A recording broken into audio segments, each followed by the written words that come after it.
Tonight, we wander softly through Zen, where quiet moments teach more than many words, and the breath is a patient guide.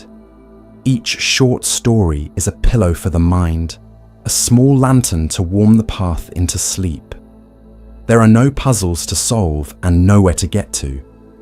Only gentle scenes, kind teachers, and the hush of a world that already knows how to rest. Breathe in, breathe out. Let the stories do the settling. The morning began with the softest light, a pale wash that touched the paper screens and turned the room into a quiet bowl of brightness. The old teacher sat on one cushion, the student on another, and between them lay a low table, polished by years of hands. Outside, a thrush stitched small notes into the air. Inside, a kettle breathed. Steam curled toward the ceiling in thin ribbons. The teacher reached for a cloth, wiped the table once, slowly, and placed a single cup at its center. Porcelain, simple, with a fine hairline in the glaze that remembered fire. The teacher's palm lingered above it, feeling its coolness, then drew back. The student carried a storm behind his ribs. Plans, worries, the tally of yesterday's mistakes. He had walked up the stone steps rehearsing arguments with himself, a loop of thought tightening like a knot. If he had words ready now, they hid behind his teeth. It felt strange to be confronted by one empty thing in a room so patient with space. The kettle gave a quiet sigh. The teacher poured hot water into a clay pot where leaves rested, small and dark, like folded wings. The water accepted them, and the room learned a calmer fragrance. The teacher poured a rinse across the leaves, tipped it away, and poured again, this time to brew. The movements were unhurried, almost like wind moving a door. A shallow bowl waited beside the cup. The teacher washed the cup with the first pour of tea and emptied the wash into the bowl. The student watched the thin amber ribbon fall and disappear. He realized he had been holding his breath. The teacher set the cup down in front of him, empty again. They let the steam drift between them. The teacher's face held no demand, no search for cleverness, only the quiet brightness of someone who has been awake a long time in the company of simple things. The student tried to meet that gaze and flinched at the noise inside his head. He glanced at the cup. It was easier to look at the cup. The teacher lifted the pot once more, angled its slender spout toward the cup, then paused. The student wondered if the teacher had forgotten the last step, but the pause continued until it was no longer a pause, just time itself. The student felt his shoulders begin to loosen. There was nothing to do but sit here with the empty cup and the warmth of tea he was not yet drinking. "Ready," the teacher said, as if naming the cup's condition instead of giving a command. The word hung there, light as the steam, landing softly in the student's chest. Ready. The student tried the word on the inhale, let it slide across his tongue. Not a promise, not a plan. A shape. The spout lowered, and tea arrived with a neat sound, like small bells wrapped in cloth. The liquid rose until it trembled at the lip. The teacher stopped pouring the exact heartbeat before it would have spilled. A thin meniscus gathered, glossy and whole. The student felt the urge to lift the cup quickly, to prevent mess, to take responsibility for gravity. He didn't. He watched. The teacher touched the table lightly with 2 fingers, a reminder of steadiness. "When the cup is too full," the teacher said, "the hand becomes nervous." The student swallowed. His hand, above his knee, had indeed begun to flutter. Then the teacher did something unexpected. With the same care used for pouring, They tipped the cup just enough to let one clear drop slip over the rim and fall, landing in the shallow bowl with a sound so small the world seemed to bend closer to hear it. Another drop followed, then another, until the surface inside the cup calmed back from its swollen curve to a gentle circle. The teacher placed the pot down. The student felt air move through him as if a window had been opened. "Some days," the teacher said, "we do not empty by waiting. We empty by allowing a little to spill." The student wrapped his hands around the cup. Heat warmed his palms. He didn't bring it to his lips yet. He thought of the past night, the conversation that turned sideways, the message left unanswered, the projects arranged like stones he tried to carry all at once. A drop for each could fall into that bowl and make a sound that did not accuse him. He imagined tiny sounds, plink for the missed deadline, plink for the forgotten kindness, plink for the worry about tomorrow's weather that he could not touch, plink for the version of himself that always wanted to be better than he was. He lifted the cup and drank. The tea met his mouth without hurry. It was grassy and faintly sweet. It tasted like the colour of the room. He felt the line of warmth travel down his throat and spread through his chest.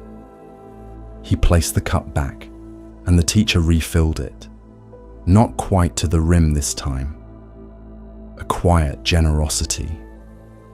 Outside, a breeze pressed against the screen and retreated. A bamboo chime answered with 3 hollow notes. The student's thoughts moved too and returned like the breeze, but lighter, less insistent. He noticed the weave of the tatami beneath his knees, the way the fibers pressed a small, repeatable pattern into his skin. He noticed his own breath, not summoned, just there, like a friend who had been waiting in the next room. The teacher reached for the pot and, without pouring, tilted it so the student could see inside. Leaves uncurled as if waking from a long sleep. They had always been this large. It was only the water that revealed it. The student leaned in a little, curious without effort. The teacher smiled, a smile that seemed to include the kettle, the leaves, the room, and the space beneath the student's ribs. The teacher moved the cup aside and placed the empty shallow bowl between them. From a small jar, they shook a single grain of rice into the bowl. It ticked against the ceramic and lay quietly. Then another grain, then another. Small white moons in a wide sky. The teacher stopped after 5. "Thoughts," the teacher said, and waited. The student looked at the grains. He could have told the whole story of his life with each, but he did not reach for explanations. He only felt the shape of them: work, fear, desire, memory, pride. Big words, tiny weight. The bowl did not mind them. There was room enough for many more. The student exhaled more deeply than before. The breath left him with a thread of warmth. He felt his tongue rest softly against his teeth, his hands soften around bone. The teacher rotated the bowl a fraction, as if turning a globe. "This bowl is large," they said, "but it is not endless. We notice how much is there, and the noticing makes space." The student watched his hunger to argue or to agree rise and fall without catching. He simply noticed the hunger, a grain that could also be placed in the bowl. They sat like that, without talking, for the length of a slow cloud crossing the sun. When the light altered, the room changed flavor. Shadows drew a little closer to the table's legs. The tea cooled. The kettle grew quiet. The student discovered that the quiet wasn't shy. It would stay if he did not crowd it with his opinions about it. The teacher finally lifted the cup and drank, then set it down and turned it gently with 2 fingers, so the hairline crack faced the student. "This cup has held more mornings than I remember," they said. It leaks a little at the base. Enough to water the potted mint by the step. I tried to replace it once. The new cup felt like a stranger. The teacher's lips curved. Everything finds a use when you let it be true. A memory rose for the student. A time he cried in a parked bus when no one else was there. A time he laughed too loudly in a quiet theatre. A time he was kinder than he meant to be. He did not recoil from any of these. He let them sit like grains in a bowl and watched them grow smaller because he was watching them without judgment. The teacher stood, lifted the shallow bowl carefully, and walked to the open doorway. The grains of rice were returned to the jar. The last few drops of tea, the ones that had spilled there by design, were tipped onto the step where the mint waited. The soil drank them and showed its gratitude by changing colour, dark and alive. When the teacher returned, the cup was waiting again, empty now, a fresh circle of possibility. The student felt a warmth that had nothing to do with heat. He sensed there was nothing to carry, nothing to interpret, only this place where tea could arrive and be received. He did not know whether this counted as understanding. The room did not require him to name it. They repeated the ritual. Pour, pause, a small spill, a settling. The student realized he was following the rhythm without effort. His breath matched the pour. His spine rose and fell like a boat on a lake that only had one tide. The thoughts that tried to gather felt like birds turning all at once in a pale sky, beautiful to watch, and then gone. He looked at the teacher's hands. They were not special hands. They had wrinkles and small scars, and a thumbnail with a slightly rough edge. He saw his own hands, younger, eager, no more noble, no less. Between them, the empty cup. Inside him, a space made more spacious by its own simplicity. He did not take notes. He did not promise to do better. He only breathed and drank until the tea taught him how to sit. When at last he set the cup down and the teacher did not reach for the pot, he did not feel deprived. He felt complete in a way that did not announce itself. The thrush outside had fallen silent, or perhaps he could hear something softer beneath it. The sound of the room resting on its beams, the sound of fabric settling around his knees, the sound of his pulse moving in a circle and coming back the way water comes back to the shore. He closed his eyes, not to escape, but to be more here. The cup, empty again, was not a lack. It was a promise that nothing extra was needed. He let his breath rise like steam and fall like a thread of clear tea into a waiting bowl, and every part of him felt ready without having to prepare. The afternoon air was warm and a little heavy, the kind that asks for stillness. In the monastery garden, the bamboo grew in green columns that clicked softly when a breeze passed. Leaves the size of quiet hands trembled and stilled, trembled and stilled. A novice came with a bucket and a rag to wipe the dust from the stone path, but he stopped beside the grove, listening to the faint music of joint against joint, hollow stem touching hollow stem. It felt like hearing bones whisper. Clouds gathered from the hills, wide-backed and slow. The gardener, a woman with earth under her nails and patience in the set of her shoulders, looked up once and nodded to no one in particular. "Rain," she said, though no one had asked. She set a coil of twine on the ground and checked the stakes near the tall vegetables, touching each one to make sure it could sway without snapping the vines it held. The novice watched the simple test. A press, a release, a small circle to remind the stake that circles exist.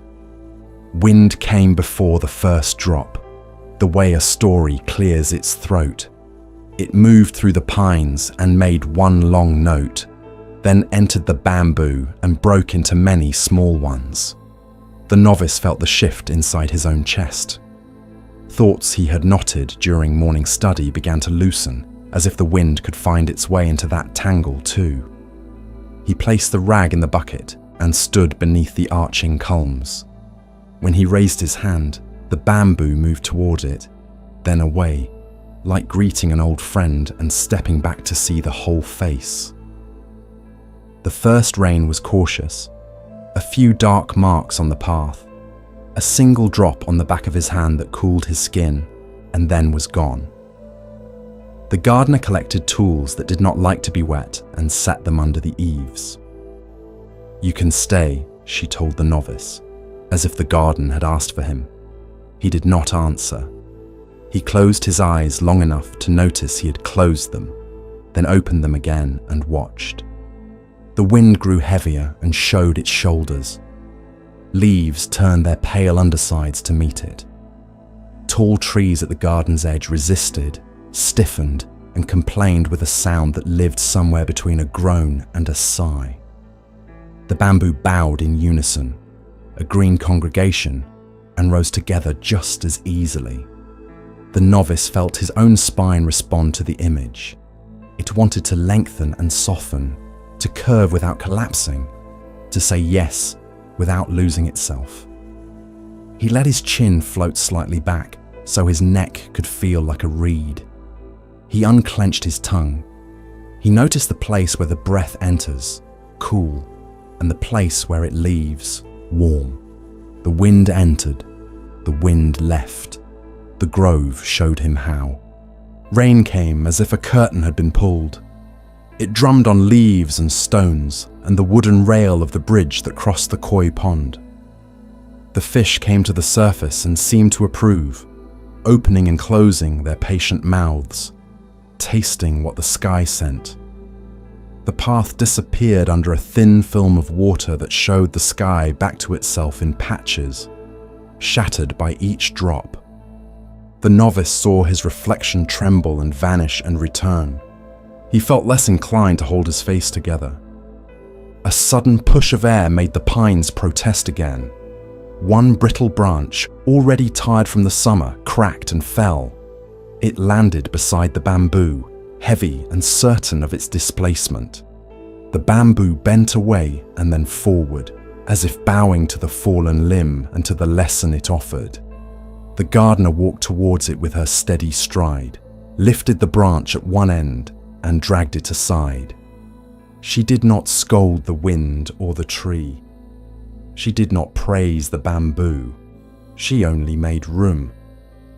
"When a storm speaks," she said, not looking up. "Some things answer with an argument, and some with a bow."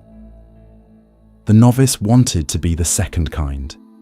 He watched one culm near him. It was tall, taller than he could reach, with rings spaced like the beats of a slow song. Between each ring, the stem swelled slightly, a narrow room with nothing in it. He placed his palm against it. The surface was cool and slick with rain. He pressed, and the culm yielded and returned. It felt like a conversation that did not require words, only trust.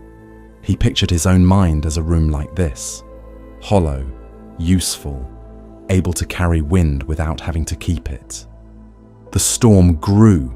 Sheets of rain landed at an angle. The bamboo leaned too, all of it at once. From a distance, the grove looked like it was breathing. Inhale, bend, exhale, rise. The novice stood in the rhythm and found himself inhaling when the green arced and exhaling as it returned. He tried to stand like a stalk, not rigid, not limp, but alert in an easy way. He widened his stance by one small step and let the soles of his feet find the texture of the wet path, the gritty feel of stone and grit and water making a thin paste. He let his knees be springs. He imagined his hips as the ground nodes that listened and relayed. Not the commander, but the translator. Water gathered on the tips of leaves until each tip held a perfect drop that magnified the world in its small globe. As the wind shifted, the droplets let go and fell in a quiet, repeating percussion. The whole grove played 1,000 tiny drums, and the earth answered with the soft hiss of absorption. The novice could have stood there forever, but forever is only such a word. What he actually did was stand for as long as he stood, and it was enough. His mind tried to tell a story about what this meant. He let it begin, and then he let it bend. He saw the picture of yesterday's quarrel with a friend, the stiff shape of it. He imagined that quarrel as a pine branch, proud and inflexible, and he saw how easily it might snap under a heavy wind. Then he imagined it as bamboo, jointed, courteous, willing to bow. The story changed shape. The sharp edges wore round, just as stones under a stream grow smooth because they do not insist on being otherwise. The gardener returned with a rope she did not end up using. She watched the grove a while and said, "Hollow is not the same as empty." She lifted her chin toward the bamboo. "Hollow means room for song." The novice waited for more, but that was all. Enough. The thin walls of the bamboo hummed when wind spoke to them. He placed his ear close and heard the tone of that conversation, a pitch that lived below the mind's constant words. It was not a secret. It was just easy to miss. Inside the hollow chambers, the rain collected and slid, a private weather that the calm understood.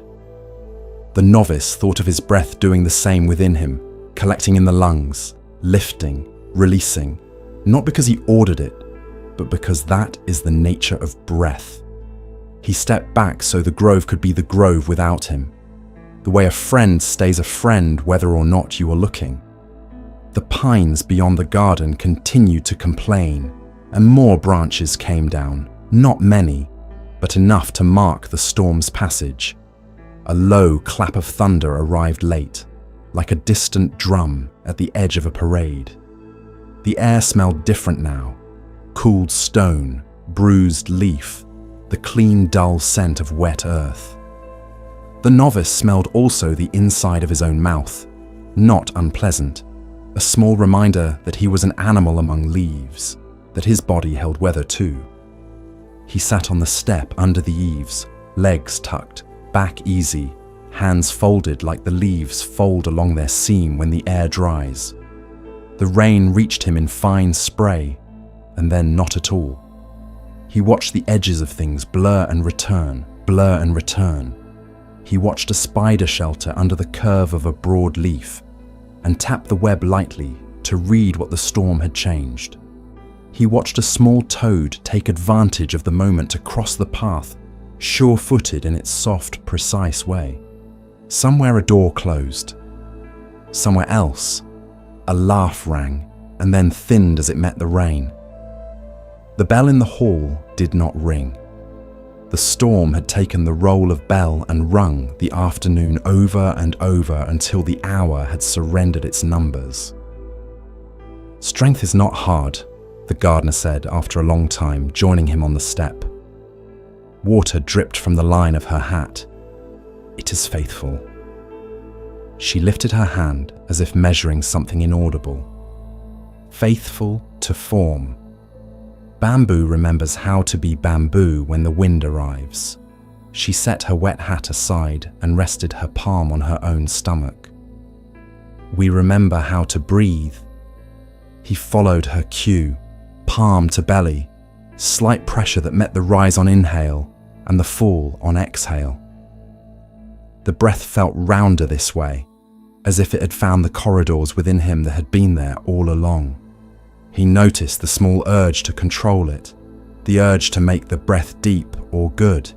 He let that urge be a pine branch, heard it crack softly, and then let the breath be bamboo again, trusting, self-correcting, unconcerned with praise. The storm softened. The lines of rain became threads, then threads became separate drops, and then the air held only mist. The bamboo rose to its tallness and stayed, Drops clung to leaves like little lanterns not yet lit. The sun considered returning and decided yes. Light pushed a little through the cloudwork and caught the droplets, so the grove wore a delicate, shifting brightness, as if many small eyes had just opened. They walked among the culms to check for harm. There was no harm. A leaf torn here. A small split where two stems had struck and kissed too hard. Nothing that required anything beyond time. The novice reached out and touched the roughened spot with his finger, and the plant did not pull away. "Thank you," he said, not to the plant or to the day, but to the way all of it had met and passed. They cleared the fallen branches in the rest of the garden, their hands waking to work. The weight of each branch pressed into his forearms and taught him about gravity again. Impartial, patient, helpful when you use it as a partner. He breathed with the lift, breathed with the set down, breathed with the space that opened behind the branch as it moved. He felt the sweat cool and mix with the rain that had not yet dried. He felt very much alive in a quiet way, like a pond at dusk, still on the surface but busy underneath. When the path was clear, the gardener poured water from a dipper over a small stone statue, a figure whose smile had worn down into a kind of kindness that you could recognize even with your eyes closed. She poured once, twice, and the water slid down the stone face and dripped onto the small, damp patch of moss that always stayed green there. "For the ones who bend," she said. The novice bowed, because it felt good to bow. In the evening, the bamboo clicked again, lighter now, as if the storm had tuned it like an instrument, and now the air could play it with less effort. The novice stood at the edge of the grove and matched his breath to the sound. He remembered a time when he thought strength meant not moving. He remembered how tired that kind of strength had made him. He felt the new shape of it in his shoulders, in the softness behind his eyes, in the way his mouth could rest without falling open or clenching shut. He lifted one culm in his mind and placed himself at one of its rings, one of those dark lines that mark where growth paused and then continued. He stood there in imagination and looked up through the hollow length of it, saw how light traveled, how water gathered and moved on, how sound slid and echoed and became more itself by moving through emptiness. He looked down and saw the roots in their patient spread, the way they held gently until holding felt like belonging. He let this picture live with him for a few breaths and then let it dissolve, not with regret but with gratitude. Pictures do not need to be kept. They visit and teach and go. Night came with crickets, with a cool rise from the ground after heat leaves it, with a sky still carrying the storm in its darker folds. The bamboo was a set of shadows now, moving a little, then a little more, then not at all. The novice stood long enough to become part of that shadow music, then turned toward the hall where lamps waited, and the low murmur of voices blended with the smell of rice. He did not hurry. He did not delay. At the top of the steps, he glanced back once. A single drop let go from the tip of a leaf, trembled through the last of the light, and disappeared into earth that was ready. He felt the same motion in himself, a release without drama, the simple work of gravity completed. He put his hand on the doorframe as he entered, not to steady himself, but to thank the wood for being there.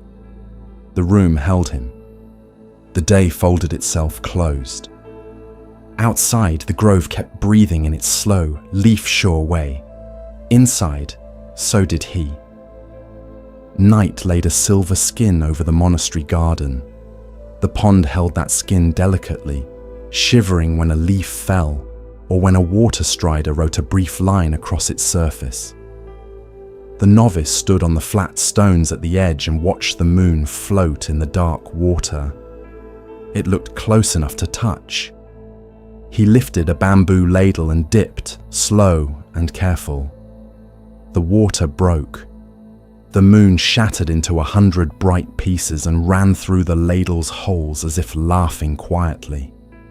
He tried again with a small wooden bowl, tilting the rim just under the surface and lifting as gently as his hands knew how. The surface took one breath of air and rippled, and the moon became a river of light running away from him. He set the bowl down and waited. The sound of crickets lifted and fell. Frogs announced themselves and then forgot to continue. Somewhere a nightbird drew a thin, curious line. The air smelled of wet stone and soft mud, and of the faint sweetness that lilies saved for darkness. The novice could feel his shoulders trying to rise toward his ears. He rolled them back and let out a long breath, the kind that leaves warmth in the mouth and coolness at the nostrils. The pond answered his breath with absolutely nothing. It was not a mirror for his effort. It just was. A breeze crept down from the hills, not strong, only enough to slide over the pond like a hand smoothing cloth. The floating discs of lotus leaves turned slightly to present their edges and shed a row of tiny beads. Each bead found the water with a whisper. The moon tilted in the pond and returned to its roundness. The novice pressed his lips together and tried a different tactic.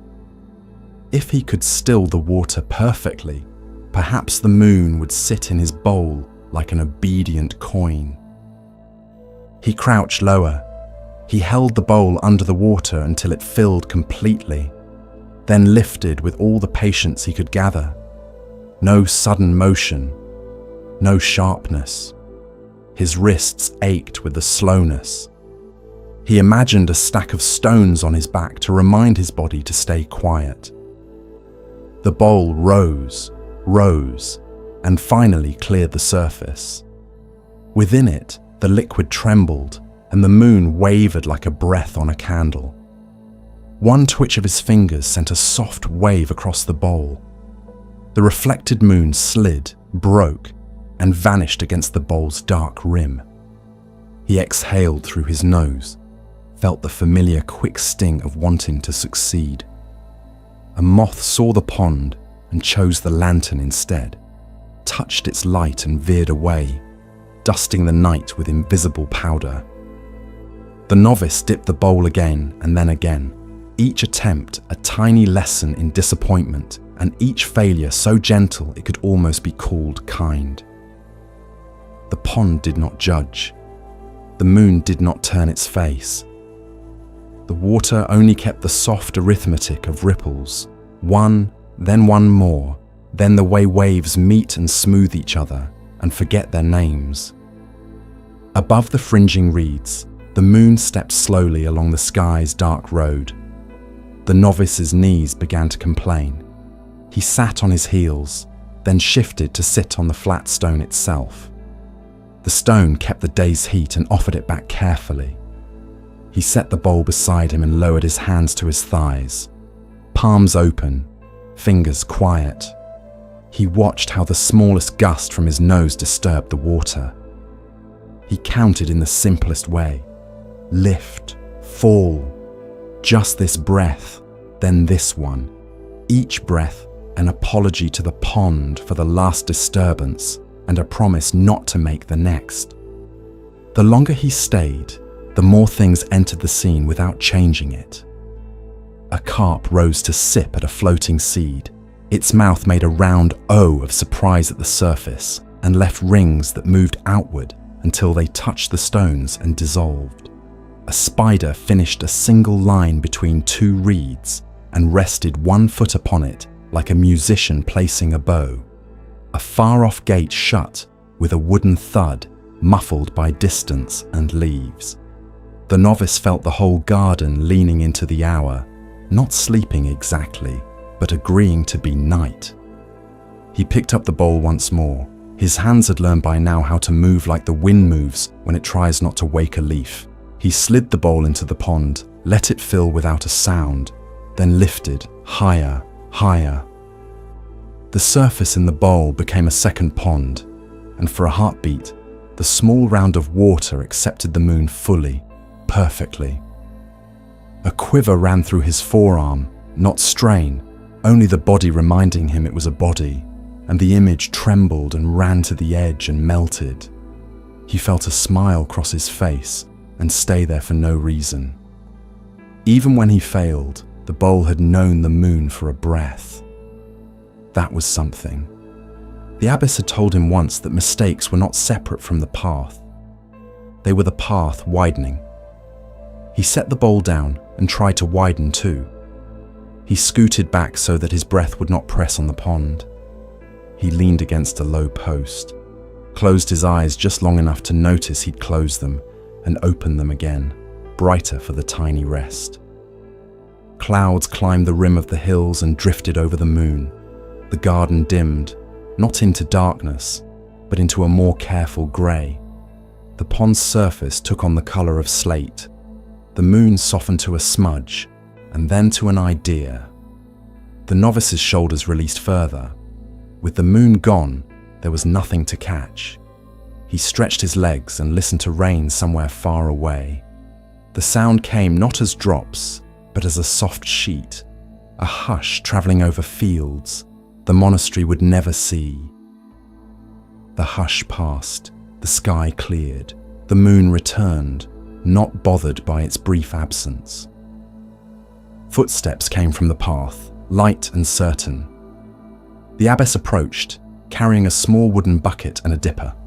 Her robe brushed the tips of the grass and left them nodding. She did not ask what he was doing. She placed the bucket near him and sat, her knees making the shape of a tent under the fabric. A thin line of white hair had escaped the knot at her nape and lay upon her shoulder like a friendly string. He bowed. She returned it as if the pond had bowed and she was simply passing the greeting along. She dipped the bucket into the pond once and poured the water out onto the stones, not because she needed to empty it, but to rinse away the day. Then she dipped again and lifted the bucket carefully until it was full. She held the dipper above it, not moving, letting the small drips align themselves with gravity and then end. She set the bucket between them and spoke like someone speaking to the air. "Hold still."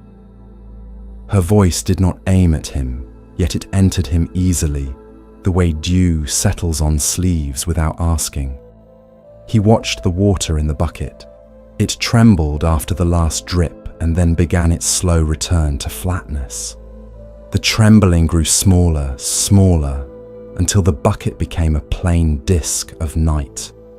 The moon arrived in it as if it had always been there, which of course it had. In the bucket, the moon was whiter than in the pond, held by the smallness of the circle, complete and quiet. The abbess did not point, she did not smile. She simply breathed, and the moon remained. The novice felt his own breath match the bucket's steadiness. He could sense the tiny muscles in his forearms choosing to rest. He could feel his gaze soften, not diffuse, but kind, like looking at a friend without needing anything. He leaned forward not to touch, only to witness. The moon held. A breeze moved along the ground, light as a cat's step, and the surface offered a single shy ripple, and then recovered, the image true again. "Water knows how to be a mirror," the abbess said, "when we stop stirring it." She lifted the dipper once more, but did not pour. She let him see the decision to wait. Mind knows how to be clear when we stop shaking it. She placed the dipper aside and closed her hands over the rim of the bucket as if warming them at a small hearth. The novice watched the small bones of her fingers under the skin. He noticed the absence of hurry in those hands. He noticed how silence around them seemed to grow a little thicker, a little sweeter, as if it had found company. A cloud crossed the moon again. The bucket showed this without drama. The white disk blurred to a grey smudge, then to a suggestion, then to nothing. The abbess's face did not change. The novice felt a small ache at the disappearance, the same ache he felt when good conversation paused, or when a bird landed and then flew away. The cloud thinned. The moon stepped out again, rinsed and whole. The ache left quickly because it had never been asked to stay. The abbess took the bucket in both hands and moved it a finger's breadth to the left. The angle changed. The moon glanced off the rim and sat larger inside the circle. She moved it back. The moon returned to its smaller self.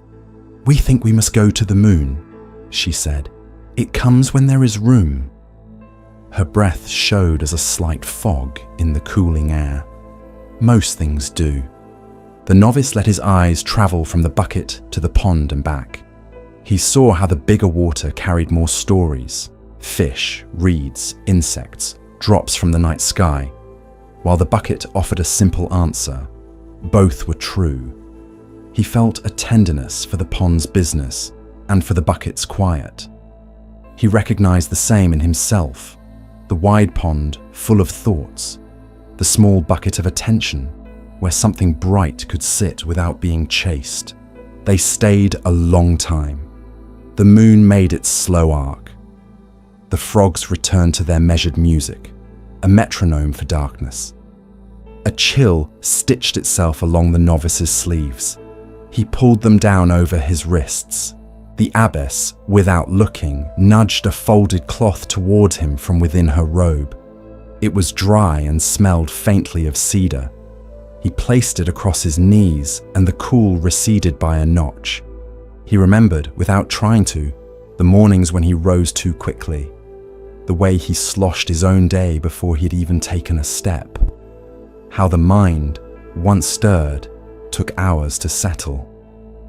He remembered conversations where his words were a hand splashing at the surface of someone else's quiet. He did not feel shame. He felt the small practical knowledge landing. A bucket can be still. A breath can be still. A sentence can be still before it is spoken. The abbess finally lifted the bucket and poured the water back into the pond. Not all at once, but in a long, thin ribbon. The moon stretched and danced in the stream and then joined its larger self without a seam. The last few drops fell like tiny bells. The ripples moved outward in perfect circles and touched the stones and returned, too faint to see, strong enough to feel as a soft pressure in the air. She set the empty bucket upside down on the stone to dry. The sound it made was a gentle wooden toque, satisfying and simple. She rose without hurry and offered him a nod that felt like the closing of a book after a well-read page. Her steps along the path were the same steps she had arrived with, known, light, unafraid to leave no mark. He stayed. The pond, relieved of being a lesson, returned to being a pond. The moon rode with it in companionable quiet. The novice placed his hands on the stone on either side of him and let the cool of it move into his palms. He let his tongue loosen and settle in its cradle. He watched not for anything, and so everything appeared. The invisible thread between cricket notes, the way the lotus leaf gathered dew at its tip and held it, the moment before it let go, the perfect drop lengthening, and falling without a sound anyone needed to hear. His thoughts, when they came, arrived like herons, long legs, deliberate wings, and perched without fuss on the far side of the water. Some flew on, some stayed until they were simply part of the scene, not in the way, not demanding to be named. He felt the mind widen around them. He felt the breath widen around the mind. He did not stir the bucket. He did not stir the pond. He allowed the night to show him what it already knew how to show. The moon slid toward the far pines. The stone cooled beneath him. Somewhere, a gate opened, and the softest light from a hallway lamp touched the gravel. He stood, smooth and unquick, and bowed to the water. The bow was for nothing in particular, and for everything at once: the surface, the depth, the reflected world, and the one that made it. He moved toward the path with the steady ease a shadow uses to cross a wall. The pond kept the moon kept the sky. The air kept the quiet. He kept the shape of stillness, and carried it the way a bowl carries its own round. Dawn unrolled itself like a pale ribbon along the ridge, and the courtyard received it without fuss. The old monk stepped outside with his broom before the bell, before footsteps, before the kitchen smoke found its shape. The broom was simple, bundled twigs bound to a worn handle, mended many times where the twine had frayed. He held it the way a musician holds an instrument that knows the song before the first note. The path through the pines had gathered a night's worth of leaves, russet and gold, some still holding a drop of dew that made a tiny lens for the morning. He began at the stone gate and worked inward. The bristles spoke a steady syllable across the flagstones, soft even, neither scolding nor rushing.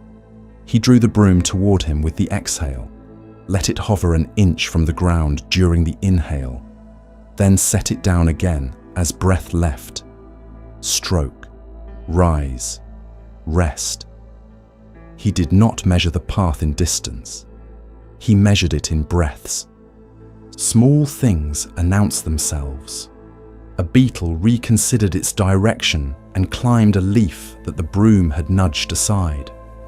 A spider's thin anchor thread ran from a low branch to a lantern post. He lifted the broom to pass beneath it, letting the web keep its errand. Pine sap sweetened the air. In the far garden, a single hen commented on the light and then remembered her breakfast and left to find it. He swept a narrow line down the center first, a spine for the path, then widened it in gentle arcs, drawing leaves into a loose gathering that drifted like a soft brown river along the edges. The river moved with the pace of his attention. It never sloshed, it never argued. When a gust came down from the hill, scattered leaves returned to the stones, and he welcomed them as if they had been invited. The work did not become harder because of the gust. It only continued. A traveller watched from the gate, one hand on the strap of a pack that seemed to have grown out of his shoulders.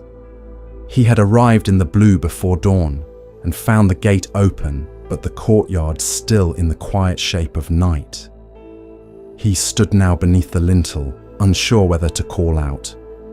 The monk did not raise his head. He completed one long line to the end of the step, then took a single step to the left and began another.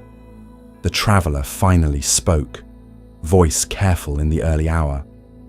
"Master, no one has walked here yet." The monk lifted the broom and pointed to the breath that fogged slightly as he exhaled, then laid the broom down again and swept. The traveller frowned, confused by the answer that was not quite an answer. He tried again, moving closer, boots loud on the stone. "By evening, the leaves will be back." The monk paused, not because of the words, but because he had reached a corner that asked for a different angle. He turned, and the bristles found their new course as easily as water finds the low place. "Good," he said, and it was not a correction. The traveller opened his mouth and then closed it.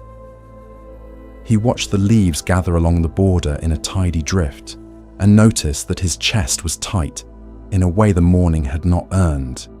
He watched the broom and felt something in him begin to copy the rhythm, untying itself knot by knot. They reached the stone bench near the persimmon tree. The monk tapped the bench with the handle, a small bow to the place where many had rested and read and thought and slept. He swept beneath it with the care one uses under a sleeping child. The persimmons above held the last of their autumn colour, lanterns for birds. One fell soundlessly onto the soft leaves. He left it there, offering an ornament both. By the time the bell sounded, 3 notes that slid into each other like smooth stones. The first path lay clean from gate to hall, and the edges held a long braid of leaf and pine needle. The monk leaned the broom against the post, joined the line for morning chanting, and took his place without looking back. The traveller stood at the side, hands uncertain, then followed, curious to see whether the same steadiness lived in the hall.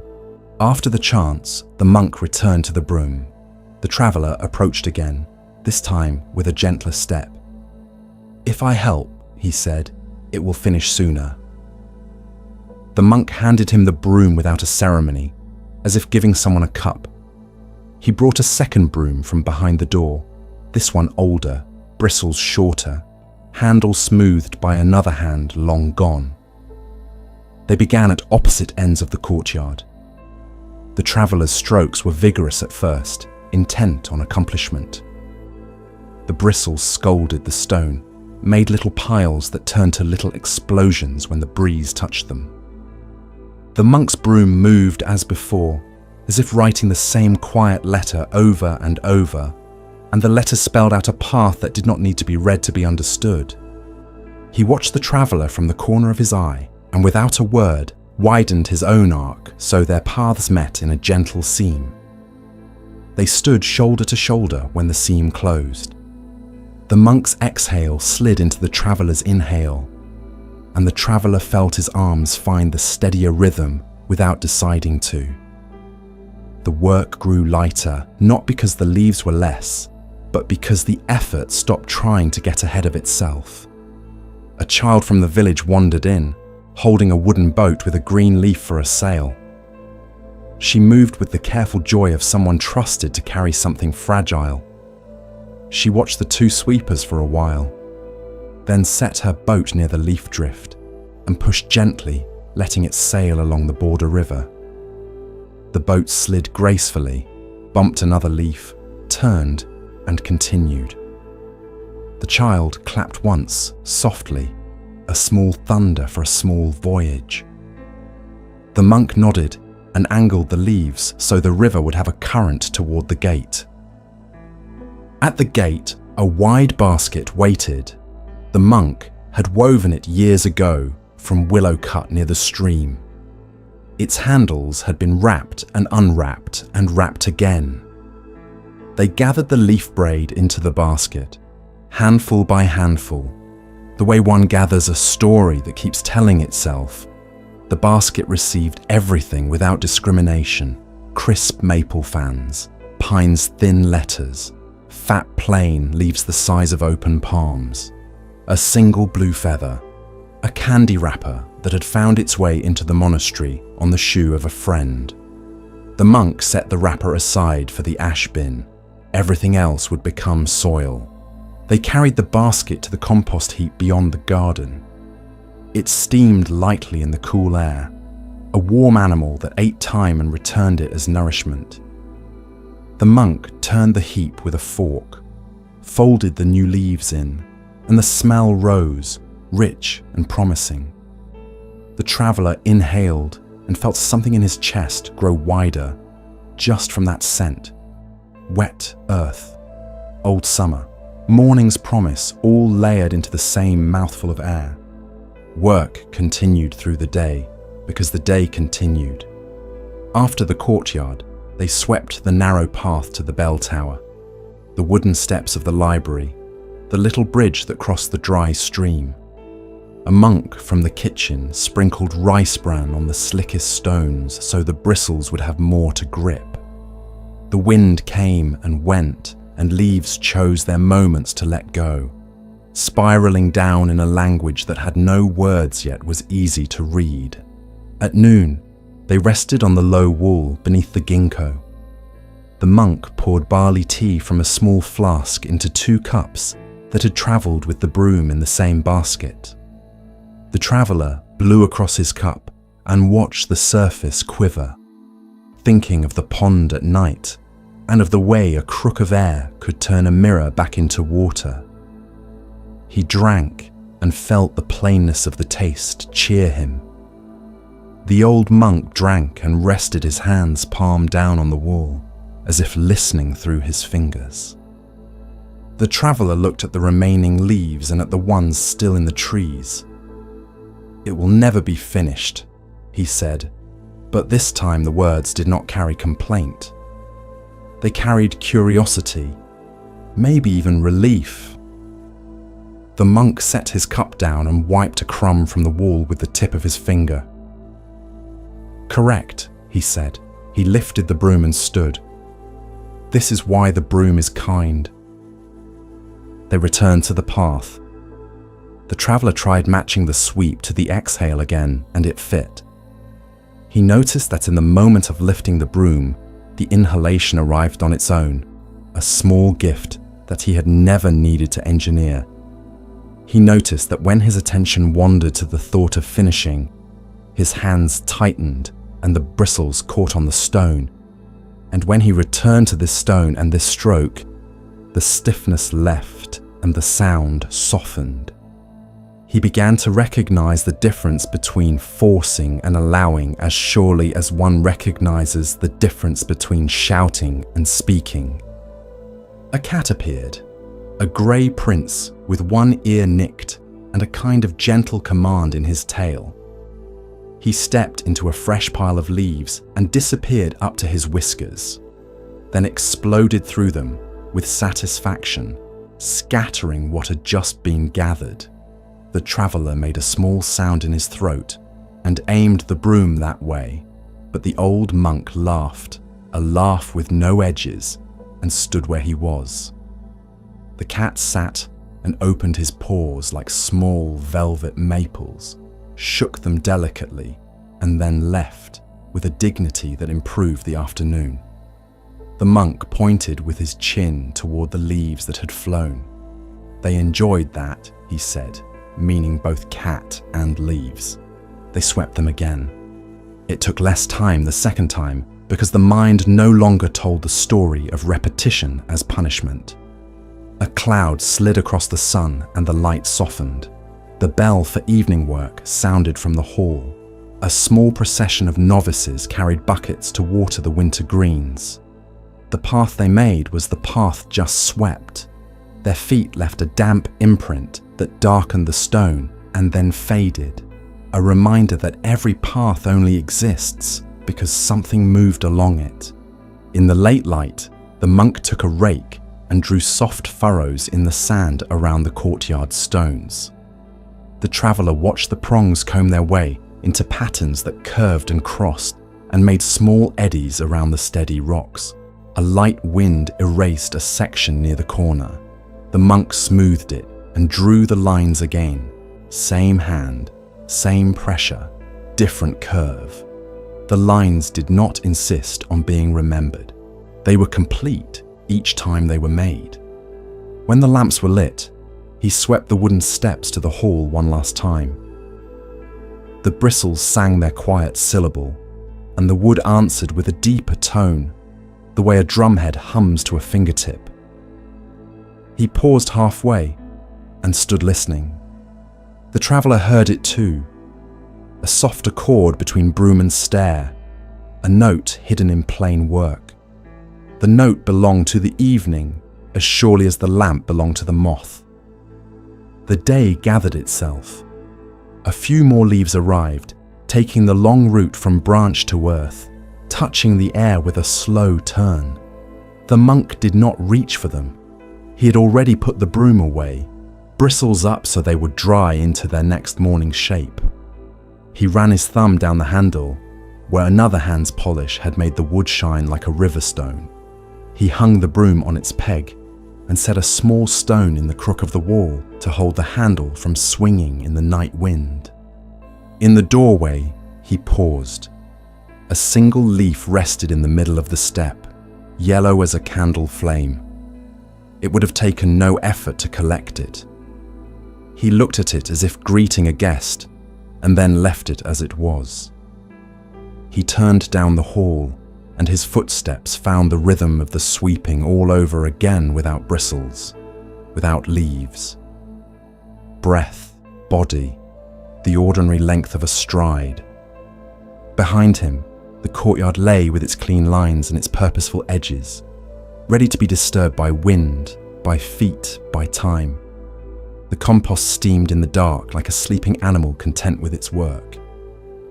Somewhere a child placed a wooden boat on a basin and watched it drift in the lamplight. Somewhere a cat sat tall in a window and closed his eyes as if weighing the world and finding it acceptable. The night came on fully, soft and exact. The old monk lay down on his narrow mat and felt the sweep of the day continue inside him. Each breath a small clearing, each exhale the sound of twigs over stone. The thought of tomorrow rose and passed the way a leaf falls through air, making no argument with gravity. In the courtyard, the single yellow leaf on the step turned once in a small breeze and settled again, a lantern no one needed to light. Fog arrived before dawn and wrapped the village in soft grey cloth. It softened fences and smudged the edges of roofs, folded fields into silence, and turned the bell tower into a rumour. From the path, there was no tower, only a darker patch of fog where it should have been. A child walked with the caretaker along stones made slick by the night. Their steps were careful. A spider web on the hedge held a necklace of dew, each bead containing a tiny, patient world. The caretaker carried nothing but a small cloth over one shoulder and the weight of the hour. He did not hurry, and the fog made it impossible to hurry anyway. His breath showed for a heartbeat and disappeared. The child's hand found the rough seam of his robe and stayed there, then let go and swung by their side as if counting time. They reached the square where the tower usually stood, and the tower did not present itself. Only the stone base appeared out of the white, one low step, a patch of wet lichen, a corner where water collected and made a miniature pond holding one fallen ginkgo leaf. The caretaker set his palm on the stone, not to test it, but to greet it. The child copied him and felt the stone's cold slide into the pads of their fingers, a kind of slow hello. "How do you ring it?" the child asked, voice dampened by the fog, "when you can't see it?" "I listen first," the caretaker said, like offering a piece of bread. They stood still. Fog thickened. The square became a room with no walls. From somewhere outside, that room came the most delicate of sounds. Rain left over from the night, releasing itself drop by drop from pine needles. A distant cartwheel turning once and hesitating on a pebble. A cluck so soft it might have been the memory of a hen. Closer, there was only fabric shifting and breath. "What are we listening for?" The question was an exhale shaped into words. "For the space," he said, "for where the bell will live." The child frowned slightly, the way one does when a new map doesn't match the old one. The caretaker knelt so his face was level with the child's, and placed 2 fingers lightly at the hinge of his jaw. "Here," he said, "close your mouth without clenching. Let the tongue rest. Do you feel it?" The child did. The faintest tremor when breath passed, the tiny shifting of quiet inside the head. "Listening is a way the body finds out how big the world is," the caretaker said. "When we really listen, the world grows." He rose and took 3 steps to where the rope waited in its house of fog. The child could not see the rope yet, but could smell the rope, the powdery dry scent of fibre and the deeper note of old hands. Then the rope revealed itself, a pale line falling from nowhere. The caretaker ran his palm down it, feeling the rough twist, the shiny places where palms had polished it into a softer grain. He did not pull. He set the cloth on the stone step and listened again. Far down the valley, a bell answered a bell. One deep syllable, held a long time, then a second, and then silence doing its own form of holding. The fog carried that voice without haste. The child felt it not only with his ears, but in his chest. A subtle hand pressed over the heart. "Temple at the river," the caretaker murmured. "We do not sing on top of them." He turned his head slightly and waited. A breath later, the same bell offered 2 short notes, a smile made of sound. "For the boats," he said. "They've begun to move." He laid his hand on the rope again and drew it a finger's breadth, not enough to wake the bell, just enough to tell it they were here. The bell high above remained invisible, but its presence felt as certain as a shoulder under a blanket. "When we ring," he said, "we are ringing the valley." The child's attention spread. The square had a shape now, not because the eyes told it, but because the ears did. The fog was a wall where sound met resistance and then softened. The caretaker motioned the child closer. He put the child's hand on the rope and placed his own hand over it. A small hand inside a larger hand, inside a larger intention. "Before a bell speaks, the silence learns its lines," he said. He showed the child where to stand so the body would not pull with arms only. Feet below, soft. Knees, not locked. The pull starts in the belly, not the fingers. He swayed gently. The rope accepted the movement and returned it, as if a partner learning a step. He did not ring, not yet. "Listen to the bell you already carry." He set 2 fingers lightly on the child's wrist. The blood counted without being asked. The child counted with it, not numbers but waves. Arrive, pause, go. In that counting, the fog felt less like hiding and more like tenderness. The caretaker stepped back and lifted a small mallet from a niche in the stone, a smooth stick wrapped in felt. He tapped the bronze once, barely, the way one might wake a friend. Even through the cushion, the bell offered a ghost of itself, a low, round sound that opened a door but did not enter. The child's mouth parted in a quiet that was not surprise but agreement. "Do you hear the high ones?" the caretaker asked. "They leave first." The child nodded. Above the large, patient tone were silver threads, quick and bright, almost imaginary, glowing and then gone. Beneath those lived a middle voice, then lower, then one that seemed more felt than heard, a warmth in the floor, in the legs, in the space behind the eyes. The caretaker did not name this as overtones or fundamental. He only let the child travel through the layers like a hand reading the grain of wood. Fog moved like breath. Thinner here, thicker there. The caretaker waited for the valley to settle its chatter. One more wheel on gravel, one thin shout from a boy at the riverbank, and then nodded. He wrapped the rope once around his wrist, not tight, a gesture of kinship. He looked at the child not for permission, but to share the moment. "When we pull," he said, "we pull once and listen to everything that follows. If we keep pulling, we are talking over the bell." They pulled. The bell answered with its full body. The sound did not occupy the air. It became the air. It reached into corners the eye could not find, touched the eaves of the empty market stalls, pressed against the hedge, slid its broad palm over the pond, and sat on the shoulders of the path. It moved through fog as if fog were its chosen instrument. The child felt it in the soles of their feet and in the tiny bones beside the ear. The bell did not hurry to leave. It sang and then sang less and then sang inside the listener. They did not move. The child felt the exact moment when hearing shifted into remembering and then back again. A bird navigated by sound alone. Its wings wrote a brief parenthesis in the grey. When the last thin thread of tone dissolved, the caretaker smiled without showing teeth. "Again," he said, but he did not pull. He allowed 3 breaths to pass, which felt like more space than 3 breaths had ever made. The second ring arrived like the tide's answer. It met the fog differently.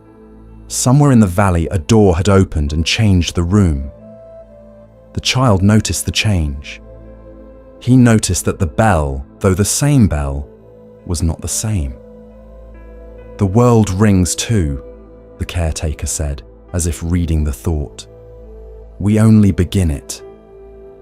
A woman with a basket paused at the edge of the square, her hair wrapped in a cloth that had seen many mornings. She bowed with her hands around the basket handle, a bow equally to bell, to caretakers, to the hour. The bell held her bow and returned it as a resonance in her chest. She continued, steps lighter for no reason she could give. On the third ring, the caretaker invited the child. He placed the child's hands on the rope, stood behind so their bodies made one strong, gentle shape, and together they took the weight and gave it back. The bell responded not louder, not softer, but true to the hands that asked it to speak. The child felt the rope's living pull, the way it wasn't a thing to control, but a partner in a circle. Give, receive, return. The bell rode the circle all the way into the world. They waited. In the waiting, the fog leaned and lifted, making and unmaking the tower's edges. "Now listen for the bell after the bell," the caretaker said. The child did not know what that meant until it happened. A silence that sounded like the bell's shape without the bell's voice. The square felt round. The breath felt tuned. A drop fell from a beam and seemed to strike the tone the bell had left in the air.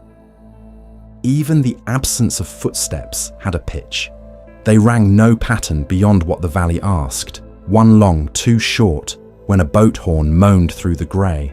A single long when the hills gave back a sigh from the other temple. Then stillness when the workers in the field started their quiet talk. There was no schedule written on paper. The schedule was written on the skin of the morning. The child's listening deepened until it reached things eyes rarely catch. The rope had a soft whisper when it slid over the wheel above, a fabric hush different on the pull and on the return. The tower wood, unseen, responded under the bell with a humble, woody sympathy, like an instrument humming along to a friend. The stone beneath their feet sent a slow echo upward, a heat that was not heat, a low tide within the bones. Fog breathed out. The top of the tower appeared, an outline first, then boards wet enough to darken, then the bell itself, a huge round held in a frame like an anchored moon. It was older than everyone, older than the letters carved on its shoulder, older than the stories about the times it had rung for flood, for fire, for celebration. The caretaker looked up with the kind of devotion that does not separate the sacred from the useful. He wiped the clapper with the cloth, not because it needed it, but because small kindness makes the hand ready for larger ones. He checked the rope's knot the way one checks a friend's scarf in the wind.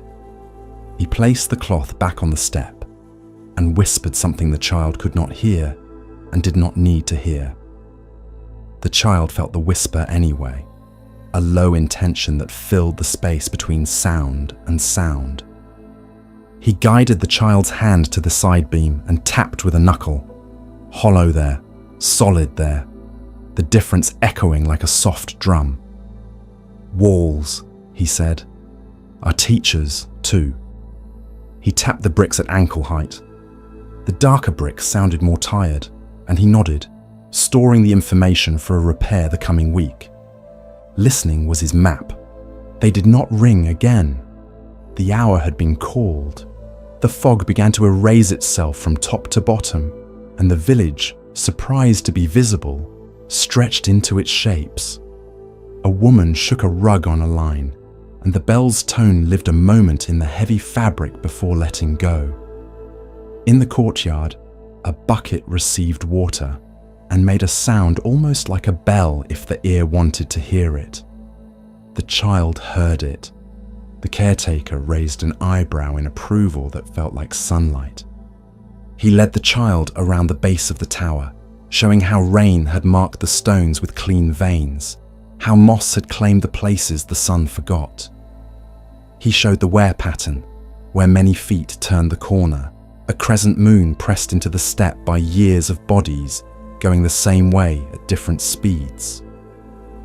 The bell teaches even when it is quiet, he said. It teaches us to notice what holds it up. They sat on the lowest step and shared the quiet left over. The child put both palms on the stone and felt the faint vibration that might have been memory and might have been imagination and did not need to be sorted. The caretaker drained his breath slowly, the exhale a soft ribbon that unrolled and did not break. The child followed, and the layer of world between skin and air thinned until the bell seemed to be ringing inside the lungs. A cart went by, wheels squeaking in a high key. An old dog behind it walked with a sway that matched the caretaker's breath, and the child smiled for a reason he could not name. Above them, the bell waited with all the patience in the world. At some hour later, it would speak again, and at other hours not.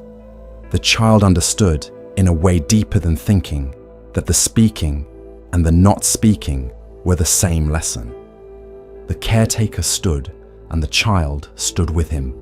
They coiled a little of the rope so it would not scrape the floor. He placed the coil in the child's hands, and the child felt the soft weight, the stored pull, the story of mornings folded into fibre. They hung it on its peg and listened once more, not for anything, but to everything. The tower creaked the way wood creaks when it is content. A swallow printed a quick curve through the clearing air.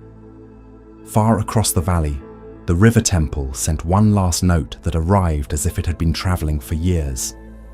They bowed to the bell, to the tower, to the fog now climbing the hills in thin scarves, to the square that had been a room and was a square again. As they walked away, the child kept hearing, the world now made of rings, the heel against stone, the whisper of cloth, the way a name sounds when it is not said aloud. The bell did not diminish behind them. It followed as a spacing in the heart where breaths fell like clear drops and disappeared into a listening that could see.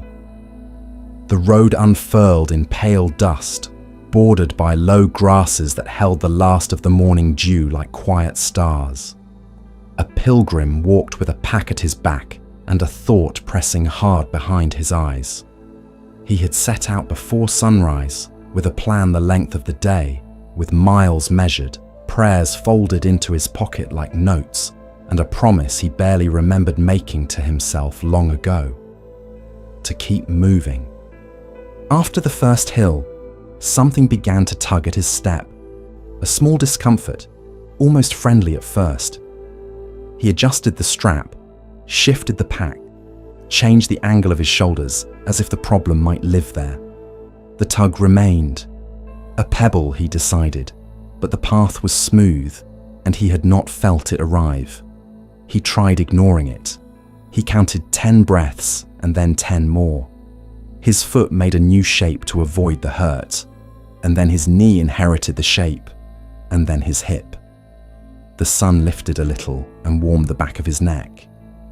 Birds argued and resolved nothing in the hedges. By the time he reached the village, the pebble felt like a thought that would not stop repeating itself. He limped as if the road had grown longer on one side. A woman sweeping her doorstep paused and watched him pass. Some dogs lifted their heads and dropped them again, deciding this was not a story they needed to follow. A child ran along the lane with a ribbon that wrote red loops in the air and shouted the names of things just to hear them. The pilgrim tried to borrow the child's sound and could not. He came to a small tea house where a willow leaned as if eavesdropping on the roof. The door stood open to a room of polished wood and a smell like toasted grain and rain remembered. An elder behind the counter rinsed cups with a steady, unfussed hand. The pilgrim stepped over the threshold with his uneven gait, half embarrassed by it, half resigned, and found a low stool by the window where the willow's green fell like gentle rain. The elder set a cup in front of him. "You walked here," the elder said, as if this were a blessing. "I limped here," the pilgrim admitted, and laid his pack down with more ceremony than it required. The elder looked at his face, then at his feet. "Tea first," he said. He poured. The cup gathered steam and small heat around its rim. The pilgrim cupped it, grateful as if the warmth knew his name. The liquid was simple. Barley roasted until it remembered the field. Water poured with attention. He drank. The inner weather shifted by a degree. "You can keep going," the elder said, "or you can take off your shoe." The pilgrim blinked, startled by the plainness that cut through his plan. He had planned to be strong, to prove that distance was smaller than his will. He had not planned to be practical. He looked at the shoe as if seeing it for the first time. It was dusty and faithful, the leather softened by miles, the laces mended with a piece of string that had once tied a bundle of herbs. He set the cup down and untied the knots. The leather gave, grateful. He eased his foot out. The skin showed the map of pressure, a crescent of red near the toes, a flattening at the heel, a pale line where the lace had pressed into bone. He tipped the shoe and a small pebble rolled into his palm. It was almost nothing. A grey bead, smooth on one side, rough on the other, a traveller like him, carried along by whatever it entered. He felt foolish for having been commanded by a pebble. He felt relieved too, in a way heat is relieved by shade. The elder brought a basin with warm water and set it at his feet without comment. The pilgrim lowered his foot into the water. The heat spoke to his skin, then to the tendons, then to the ache that had arrived at his hip, pretending to be important. The elder added a handful of salt that melted like a thought that chooses not to harden. "The road is not your enemy," he said. "Neither is your foot. It is the small stone that wanted to be noticed." The pilgrim turned the pebble in his fingers. The rough side had a tiny sparkle where a mineral failed to be shy. He could feel a story forming, about the foolishness of ignoring small pains, about the pride that calls itself strength. But the elder handed him a cloth, and the story paused, which made it truer. "Where did it come from?" the pilgrim asked, not about geology, but about fate. "From wherever things come," the elder said, "from the long patience of mountain, from the wheel of a cart, from a shoe that invited it because a lace was loose." He knelt and pressed a thumb gently along the outer edge of the pilgrim's foot, finding the place the pebble's argument had reached. "From the part of you that believes you must carry what hurts longer than necessary." They sat with that. Steam rose from the basin. Outside, the willow combed the air. A cart passed, and the road answered with a soft grit song. The elder tapped the rim of the basin once with a knuckle. The sound was a tiny bell, enough to gather attention back to the present. "You can keep the pebble," he offered, "or give it to the garden." "What does the garden do with pebbles?" the pilgrim asked, half curious, half stalling, enjoying the warmth. "Makes a path," the elder said. "Remembers how feet learn." The pilgrim dried his foot and set the pebble on the table. In the new quiet, he noticed other pebbles, nothing physical, lodged in places that did not usually get his attention. A hard spot in the jaw where he held back words. The pinch between his eyes called concentration, that often turned into scowling, the way his breath shortened when he thought of tomorrow's mountain, as if he could climb it now by breathing less. He did not need to remove these the way one removes a stone. He only needed to notice them, and noticing was already removal. The elder watched his face change as the noticing did its work. He smiled without showing teeth and poured another cup. "The big troubles shrink," he said, "when the small discomforts are cared for. The body teaches the mind by example." The pilgrim put his shoe back on, but did not tie it. He stood and walked the room. 2 steps, 3. Let the foot meet wood with no argument. Let heel and ball and toes come home to their quiet skills. He sat again and tied the lace, not tight, not loose, listening with his hands to the shoe's suggestion. He lifted the pebble.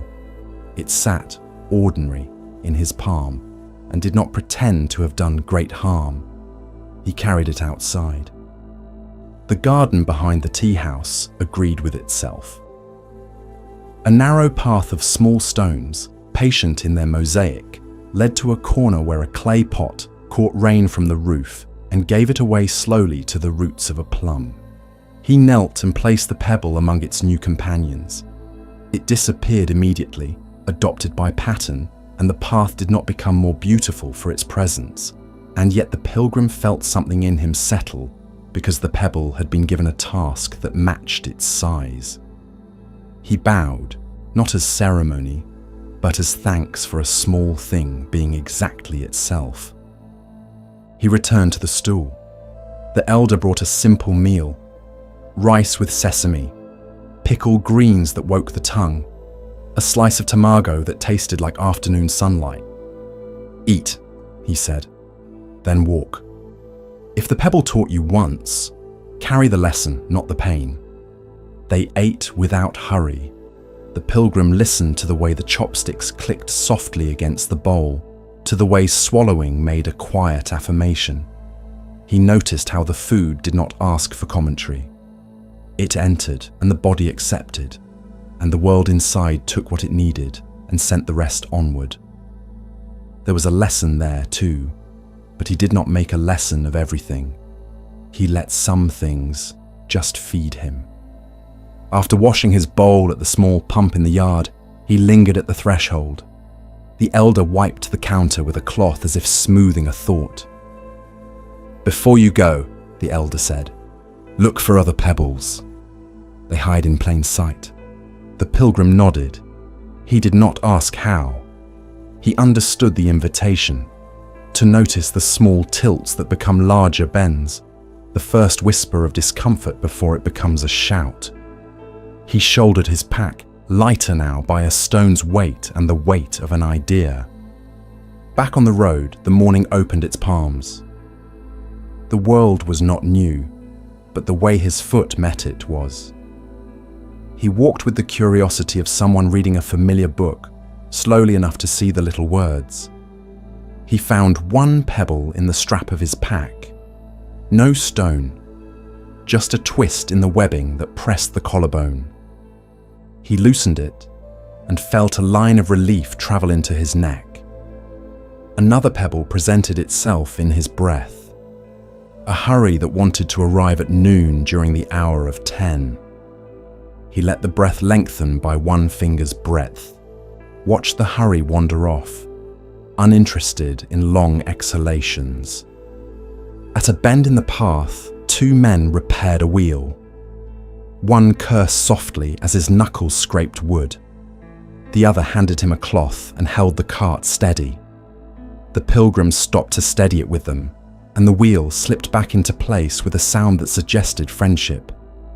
The man who had cursed laughed at himself, a small good sound, and said, "It was only a nail." The pilgrim smiled, hearing the echo. He crossed a narrow bridge and paused to see the river pilgrim beneath it. The water carried sticks, foam, the shadow of a hawk. He watched a leaf spin in a gentle whirlpool for a few seconds and then release itself. His body learned from that small circle how not to stay longer than necessary. He walked on. The road climbed, and sweat found its usual paths along his back. The pebble was gone, and its absence had a shape, an empty space that did not need to be filled. But other small stones appeared to be named and set down. A song got stuck between two lines in his head. He hummed it to the end, and the end let it go. A worry about weather knocked.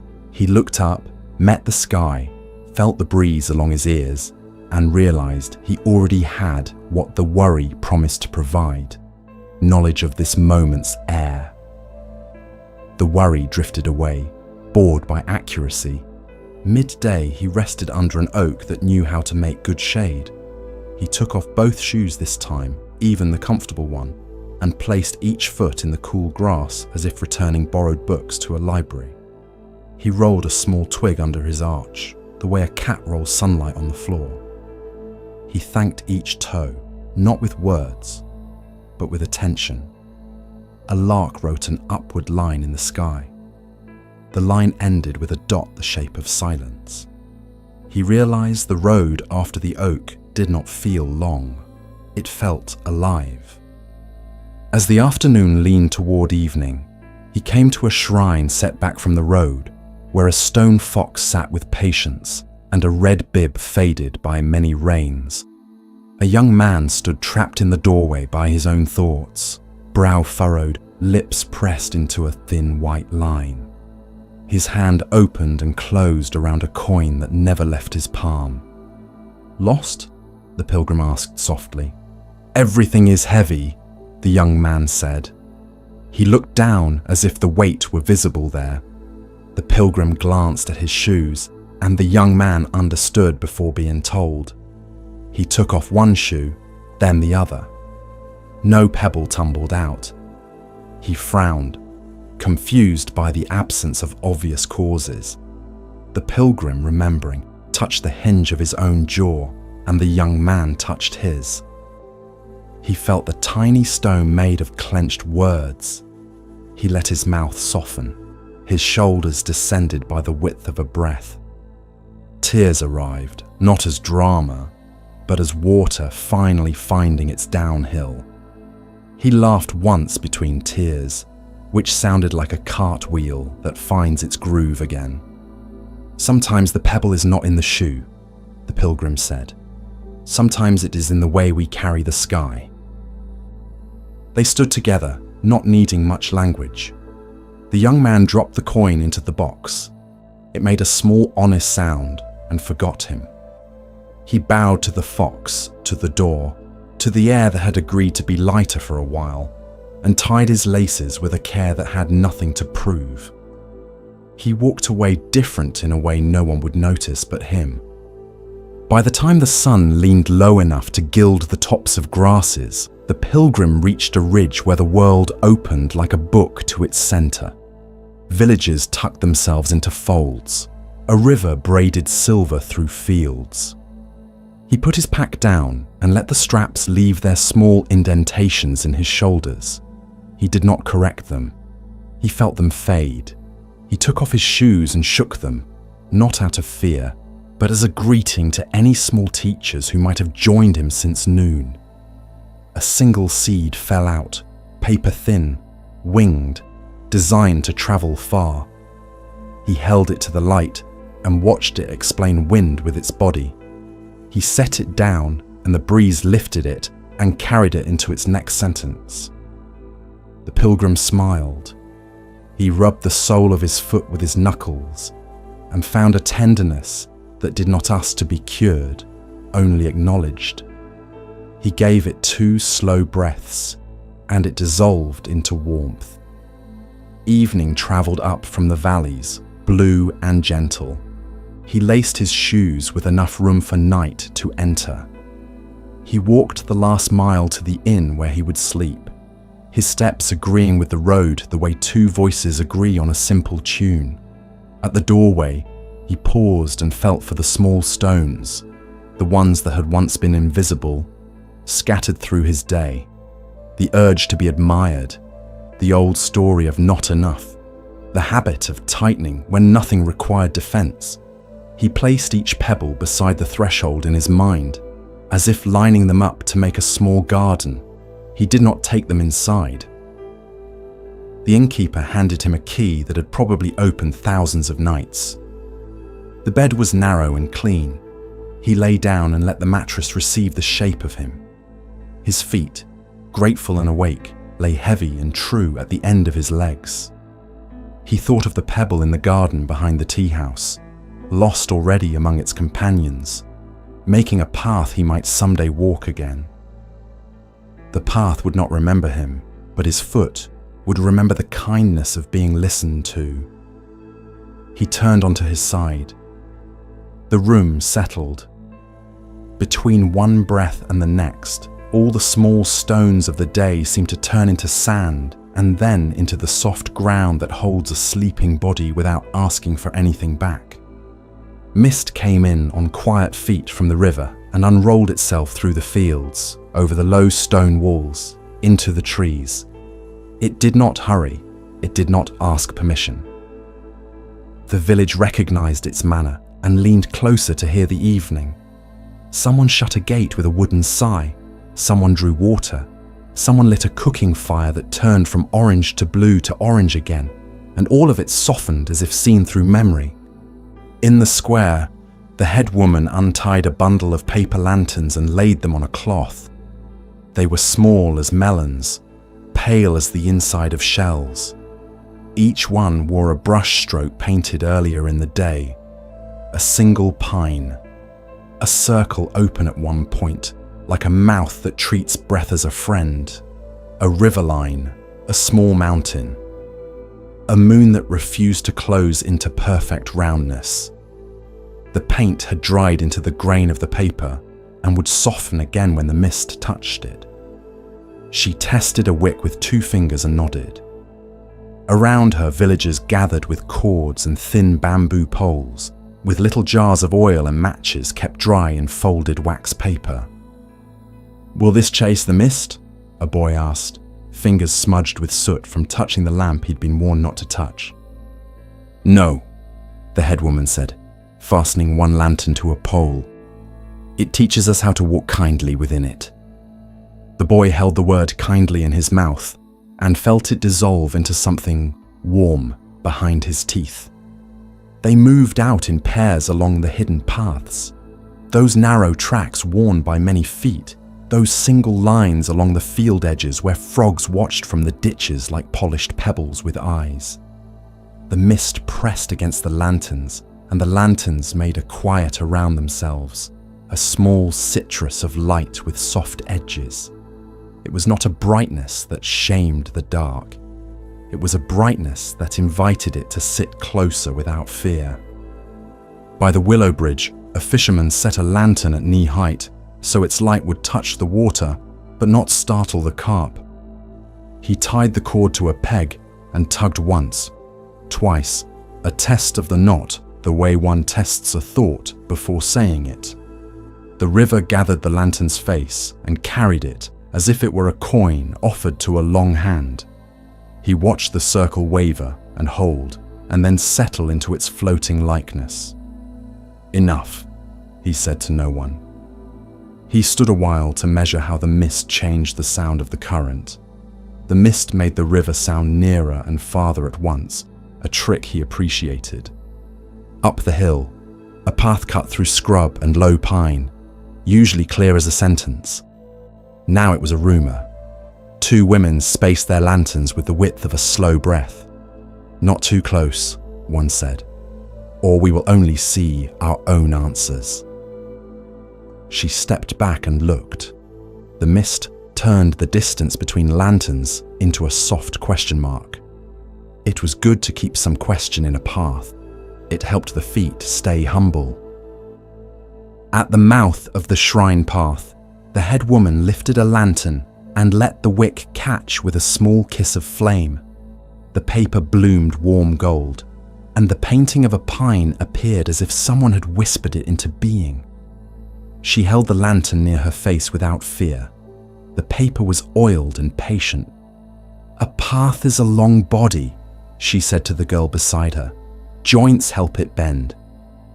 These are our joints." The girl nodded, and the knot she tied was the tidy kind that can be untied in the dark. The mist thickened and folded. The lanterns answered by settling further into themselves. Moths came, their wings like handkerchiefs, tasting the light with their own quiet grammar. A small moth entered the paper temple and left again, unscorched, as if the wick had bowed to it. Somewhere, a bell in a far tower offered a single round note, muffled so sweetly that it seemed the mist was playing it through cloth. The sound did not tell the hour, it told the shape of the valley. A traveller reached the edge of the village with his pack and his uncertainty. He stood at the first lantern as if it were a person with advice. Its painted circle was not closed. A breath could pass through it. He smiled without knowing he had. He followed the next pool of light, and then the next, like stepping stones that only cared about the foot that was on them. The mist took the edges of his worry and smoothed them down until they fit the pocket of the moment. "Do we set them higher?" a man asked, hoisting a lantern above his shoulder, "so we can see the hill?" The headwoman watched the light draw a small circle on the clouded air. "Lower," she said, "so the feet know where to fall." "The hill can wait." He lowered it. The ground showed its wet and its dry, its safe stone and its moss asking for respect. He felt his ankle, thank the decision before he could. On the footbridge to the mill, lanterns hung at alternating heights, low then high, low then high, so the eye would travel and the step would listen. The miller's boy, who used to run here, walked instead. Not because he had been told, but because the path itself whispered a slower word. He paused halfway to watch the river carry breath out of itself and back in.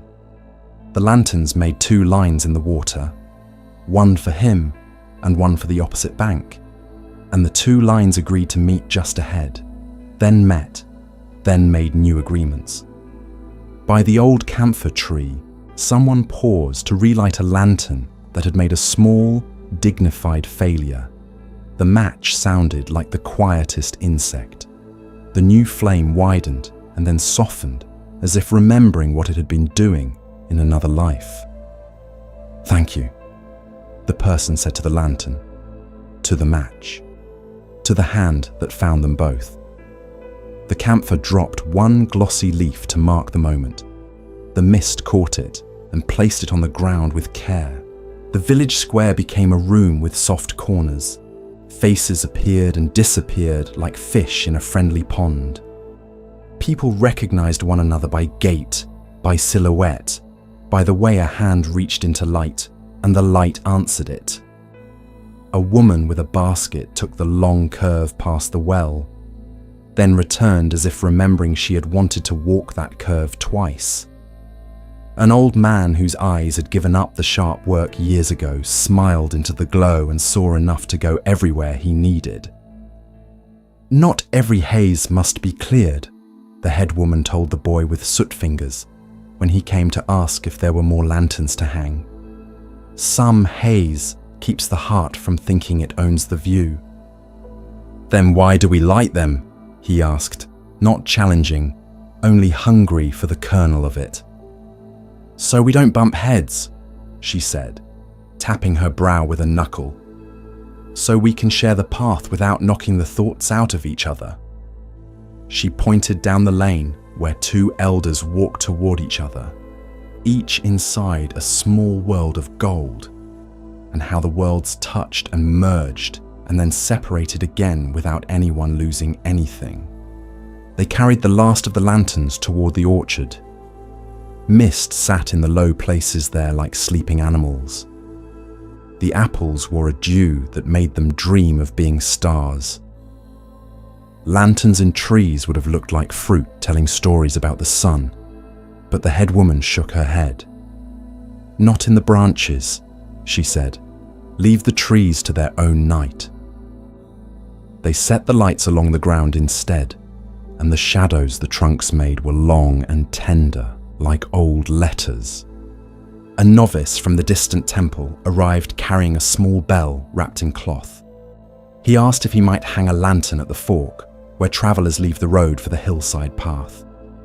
"There are always 2 steps there that forget themselves," he said, remembering how his own toe had discovered them last winter. He knelt and tied the cord so the lantern would hover over the exact place of the forgetfulness.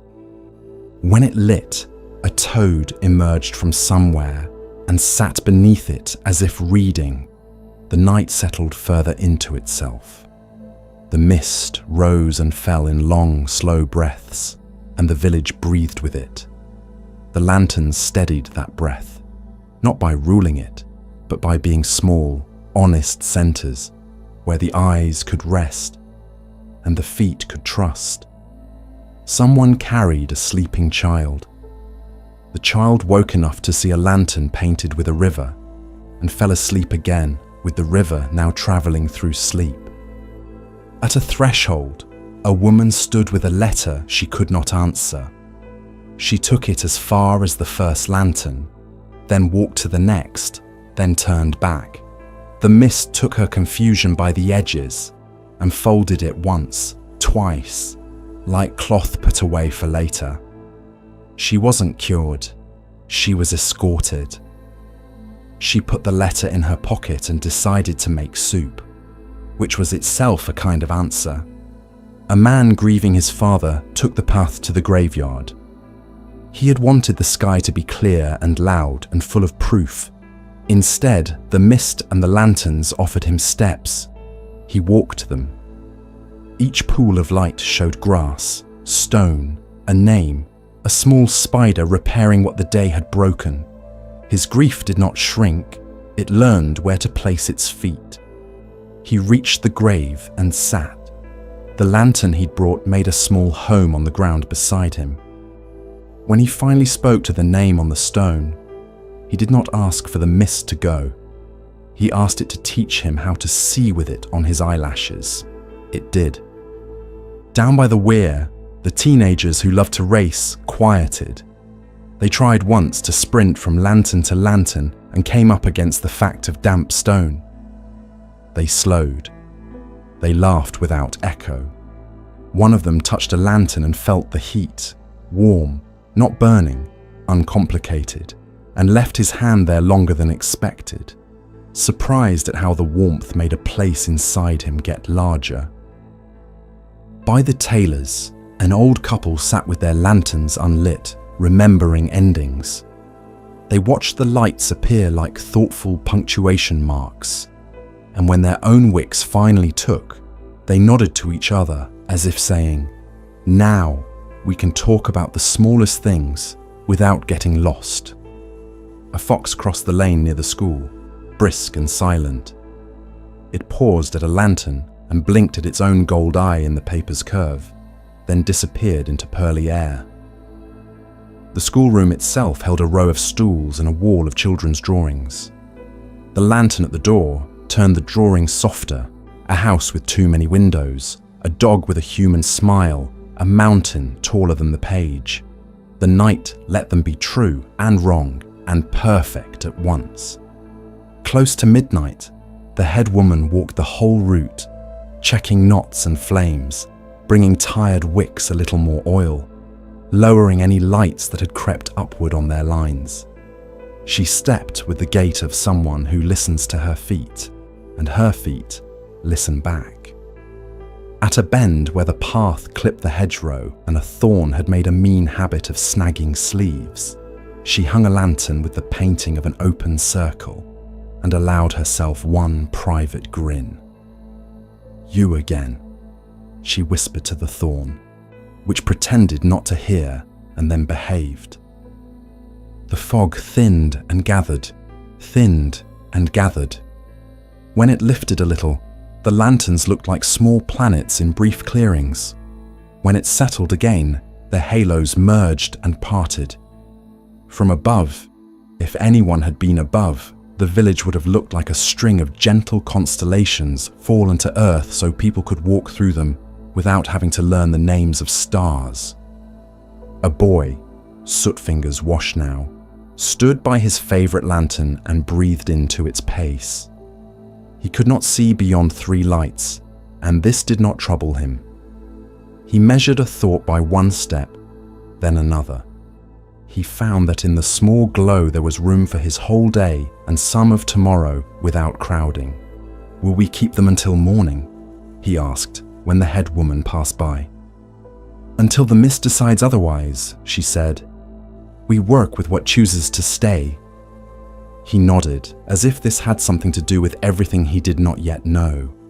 A moth landed on his sleeve and rested. He stood very still, discovering he could be a branch when needed. The village moved in and out of its own breathing. There was soup and quiet laughter, a window closing, a hook catching a loop of rope with a satisfying click.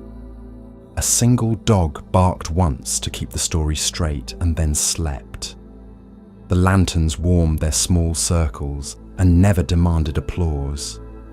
Toward dawn, the mist began to loosen in long scarves. The lanterns remained, not in defiance, but in companionship. The first bird wept a tremulous thread into the air. The second bird agreed. A child turned in sleep, dreamed of walking stones that appeared as he placed his feet, woke with a chest that felt a little bigger than last night's because it had learned how to hold a glow. When the sun finally put its first thumbprint on the hill, the head woman pinched each wick between damp fingers, soft snuff after soft snuff. A curl of smoke rose from each, a last small ghost. The lanterns cooled. The paper smelled of warmed oil and evening stories. She left them hanging, pale moons at rest, because the day would need them again some other night. The mist finished a sentence and moved along the river. The path remained, the ground honest, the stones exact, the space between lanterns wide enough for the next question to find a home. The traveller arrived at the mountain with a map that promised a famous gate, a threshold that monks and merchants alike had whispered about in tea steam and between the lines of songs. He pictured lacquered beams, a lintel polished by centuries of passing sleeves, a bell that would consent to ring only when someone had truly arrived. The path rose through cedar and pine, past stones that remembered glaciers, past a slope of ferns that breathed like sleeping animals. He asked a woodcutter, sharpening his blade on a river rock. "Where is the gate?" The man smiled into the blade and said, "You'll know." He asked an old woman carrying greens in a basket, and she said, "It's on the way." He asked a boy throwing sticks for a dog, and the boy pointed up and laughed because everything was up. He climbed. The air thinned and made a clean sound in his chest. He reached a ridge where the wind came unbraided, and he saw something that might have been a torii in cloud shape, and a shadow of a wall that might have been his own desire for walls. He walked toward it, and it dissolved into light. He circled to the left along a path that liked to pretend it was a watercourse. He circled to the right along a path that forgot it was a path at all and became a line of cairns, each with a flat stone on top like a steady thought. At noon, the sun made a white coin and spent it freely on everything. In a clearing, he found a fence of weathered slats that ran 20 paces and then simply stopped. On one end, a hinge rusted into a memory of a gate. On the other, open world. He laughed at the fence for having the courage to be honest. A goat came through the gap and considered him with good manners. "Do you worry much about gates?" he asked it. The goat chewed and made a sound that could have been yes or could have been chewing. He stepped through the gap and felt, absurdly, his heart change temperature. He kept climbing. The slope steepened and then softened, as if the mountain had remembered hospitality. A gust rolled down from the peak with the scent of snow long gone, but not forgotten. He followed a line of wind-polished stones until they stopped at a boulder as large as a room. On the boulder, a note lay under a pebble. The paper curled at the corners. The ink faded to the color of old tea. He lifted the pebble as if moving a little moon and read, "Welcome through." He looked around. There was no gate frame, no lintel, only sky that did not need to be held up by anything but itself, and the necks of trees, and the invisible lines that birds draw and erase as they pass. He felt a small protest rise in him, polite but insistent. He had climbed for a door, he had prepared a bow for a threshold, he had promises to keep to the idea of arrival. The note did not argue. It lay there as serene as a cup turned upright. He sat on the boulder and let the note sit beside him. His breath found the pace a mountain likes, the one it has taught to anyone who asks, in with the patience of roots, out with the ease of clouds. He tasted salt at the edge of his lip and did not wipe it. He noticed that his feet had crossed many lines never drawn, shadow to sun, stone to moss, plan to adjustment, and each had felt like passage. He remembered a door at home whose latch never caught. The door was always ajar, and yet everyone knocked. He remembered gates of speech, the one between thought and tongue, the one that swings too fast when anger pushes, the one that rusts when kindness is not used. A monk came along the ridge, walking the way wind walks, directly, gently, as if the whole ridge were a single syllable. The traveller pointed to the note. "Someone left that for me," he said, only half joking. "For anyone who looks down," the monk said, and sat on the other side of the boulder, as if it were a bench left by time. "When you look up, you see the rest of the sign." The traveller looked up. The arch of space between two pines became a Tory so honest that any carpenter would have been relieved of duty. A swallow crossed it without slowing and made the straight line of the lintel hum. He laughed then, not at himself, but in the way a body laughs when a tight knot has been persuaded, without force, to loosen. "How do I pass?" he asked, though he knew now that asking was itself a kind of passage. "Stand, breathe, and step," the monk said, touching his own belly the way one checks if the kettle is warm. "Leave nothing behind and take nothing through. Both are impossible, and both are allowed." They stood. The wind held still for a heartbeat, as if agreeing to witness. The traveller felt the old rehearsed bow rise in his spine. He let it happen, simple and unceremonious. He stepped between the two pines. Nothing changed, and everything sorted itself gently. The light suffered no interruption. His body felt like a room with the windows opened. He turned back. There was no border to point to, and yet his bones carried the sensation of having crossed. He stepped back again, and it happened again, small and real. The monk did not clap. The mountain did not send a fanfare. A hawk wrote a curve, and the curve did not need a name. They walked together along the ridge to a saddle where the land dropped in two long breaths toward different valleys. A thin path braided through wind-gnarled shrubs. Here and there, lines of old snow lingered like secrets kept out of habit. He noticed how many gates lived in his body. The throat that opens when laughter insists. The heart that opens when a stranger offers water. The eyes that open wider when a story lands cleanly. The hands that open when the task is finished, even if the world keeps going. He noticed that none of those gates had hinges he could see. They operated on trust and recognition. Now is through. They reached a stone slab that time had set at an angle open enough to be an invitation.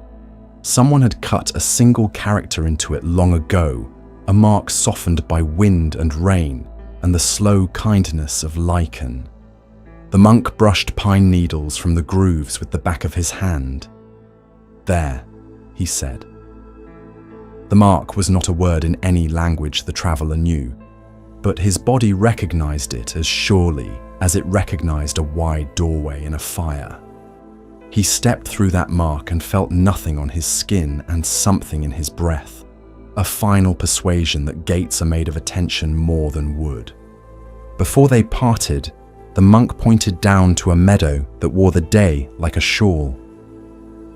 "There is a gate made of bees at noon," he said. "There is a gate made of crickets near dusk. There is a gate in the silence after the bell, and another in the sound of rice poured into a jar." The traveller nodded, not because he would remember the list, but because he already had. He descended with the sun on his shoulder, passing through shadow gates and light gates, and the warm gate of the lower air. At the edge of the village, he came upon a child drawing a doorway on the road with a stick. The child stepped through it and said, "Now I am tall." The traveller bowed to the chalkless doorway, stepped through, and discovered he was exactly his height, and also taller in a place behind the ribs. On a low wall, a cat slept stretched across a line of sun and shade, half in each, perfectly through. In the evening, he laid his map on the table at the inn and drew nothing new upon it. The map did not need more ink. His step had learned the symbol that says, "Wherever you are willing, welcome through." He slept with the window open, and the night entered and left as it pleased. A gate without a gate, the world passing through him the way wind passes between two pines, making the shape of a doorway and no door at all. Morning came shrouded. The mountain hid itself behind a single polite cloud that had risen in the night and decided to sit all day. In the village, people looked up between errands, measuring the sky the way one measures a friend's mood. The baker checked the wind with a palm, as if it might be a fever. The postman paused at the corner and tilted his head as if listening for the peak. The school children drew mountains on slates exactly as they remembered them, triangles with a white line for snow, and held the drawings up toward the cloud, which had no face. A shepherd passed the monastery gate with a pot tucked under his arm, steam stitching a soft line behind him. He climbed the slope to the grazing field where the grass knows sheep by name. He sat on a rock and removed the lid. The soup had been patient on the fire. It met the air with gratitude. A novice trailed him, shoulders full of weather, gaze behind his eyes. "It's gone," the novice said, meaning the mountain. "It is eating soup," the shepherd said, and blew across his spoon. The novice folded into the grass and watched the place where the peak should be. He had drifted for days in a private fog. Work had been done, chants had been chanted, bowls had been washed until they shone like small moons. But the high, calm place he visited when he closed his eyes had been covered by a cloud that followed him from hall to garden, from garden to bed. He wanted the mountain to reappear and prove that nothing was wrong with the world. The cloud paused on his chest and would not be moved by argument. "You can tell me it's there," he said.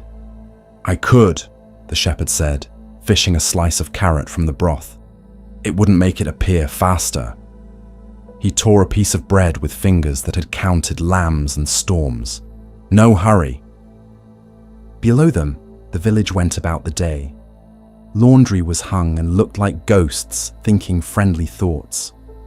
A potter turned a bowl, and the clay leaned inward and outward as if breathing. A woman washed her mother's hair, and the old woman closed her eyes at the perfect temperature of the water. A child lost a marble and found a lesser one and decided it was equal in a different universe. The mountain did not help or hinder any of this. It was there under its blanket, a large, quiet fact that did not need witnesses. The shepherd ate slowly, and the novice listened to the spoon travel from pot to mouth, the small intervals between tastes measuring the day more kindly than ours, He watched a hawk hang in the air like a bookmark, with no book to hold. It slid into the cloud and did not fall out of the sky, either above or beneath. When it returned, it looked like itself. At the base of a kettle, the shepherd said, sometimes a skin forms. He looked into the pot not to check, but to remember. You do not need to stir it harshly.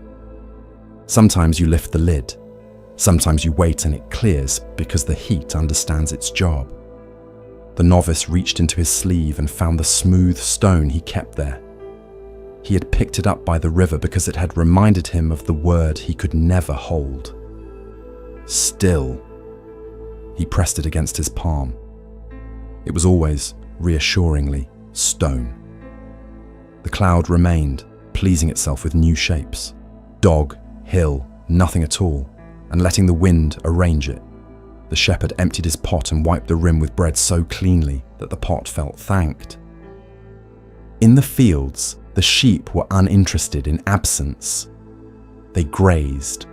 One lifted its head and sneezed, and the sneeze sounded for a moment like a question too small to trouble the day.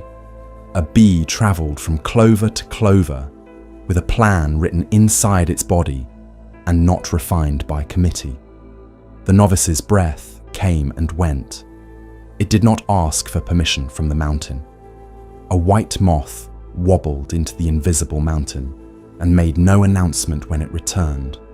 At noon, a group of villagers gathered at the well and argued gently about whether the mountain had been taller last year or whether the mind makes mountains taller when the body feels small. They laughed and everyone agreed and disagreed with themselves and each other. And then they carried water home on shoulders that had learned how. In the smithy, a hammer on anvil note rang and became part of the cloud's interior architecture. Afternoon leaned. The cloud thinned and thickened, a lung. The novice closed his eyes and looked for the peak in the dark. The peak did not show, but the memory of a trail did.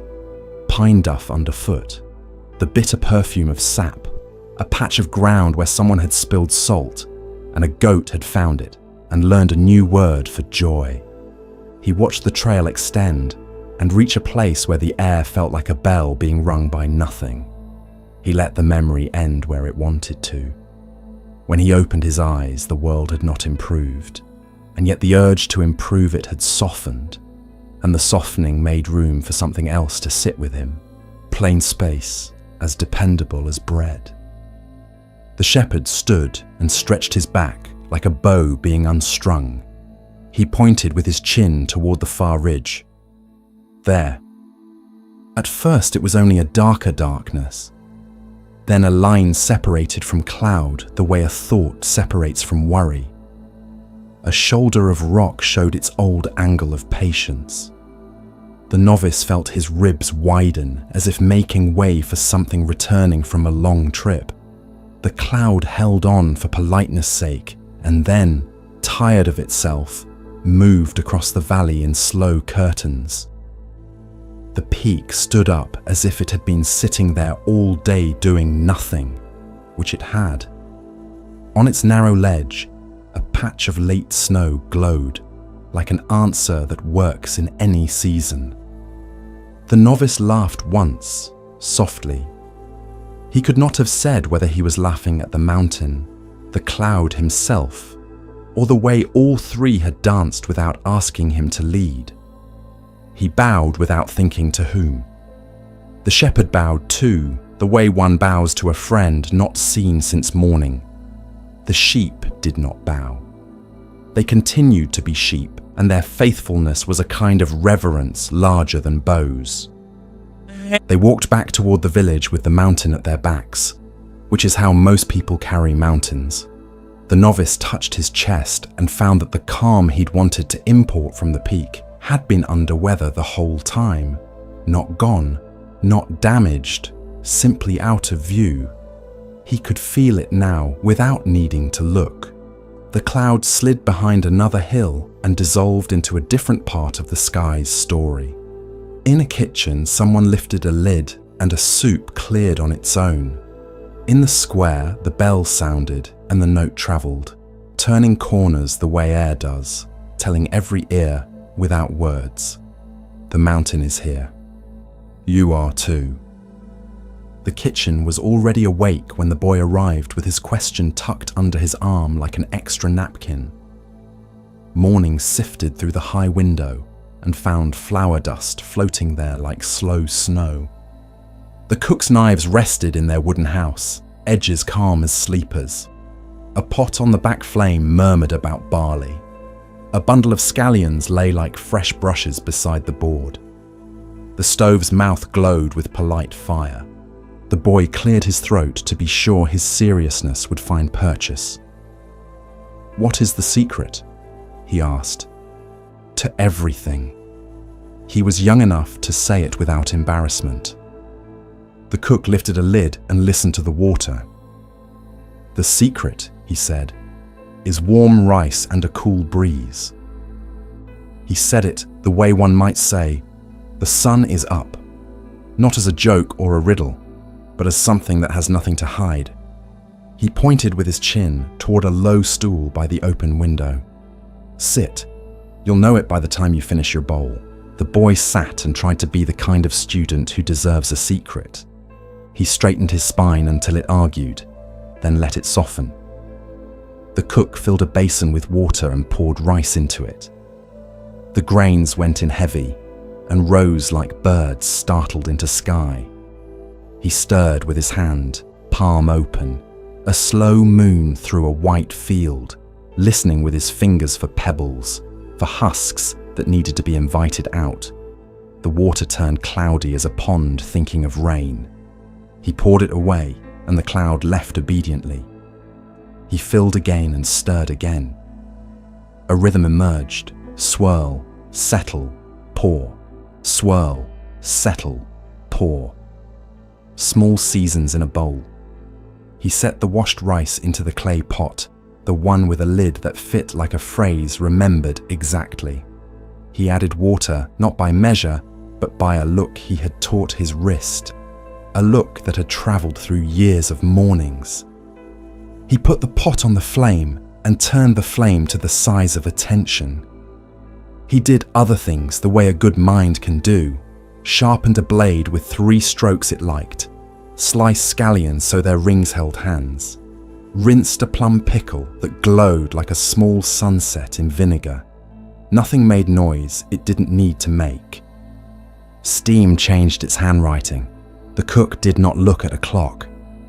He let the pot speak, and when the words were right, he lowered the flame. He listened again and turned it off.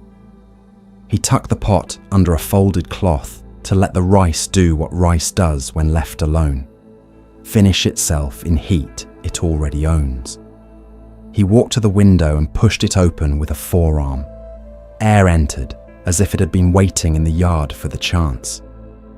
It smelled of pine, and morning wash hung already, and the first strike of a hoe in a distant field. It slid across the bowls stacked on the shelf and made them quieter. He lifted the lid.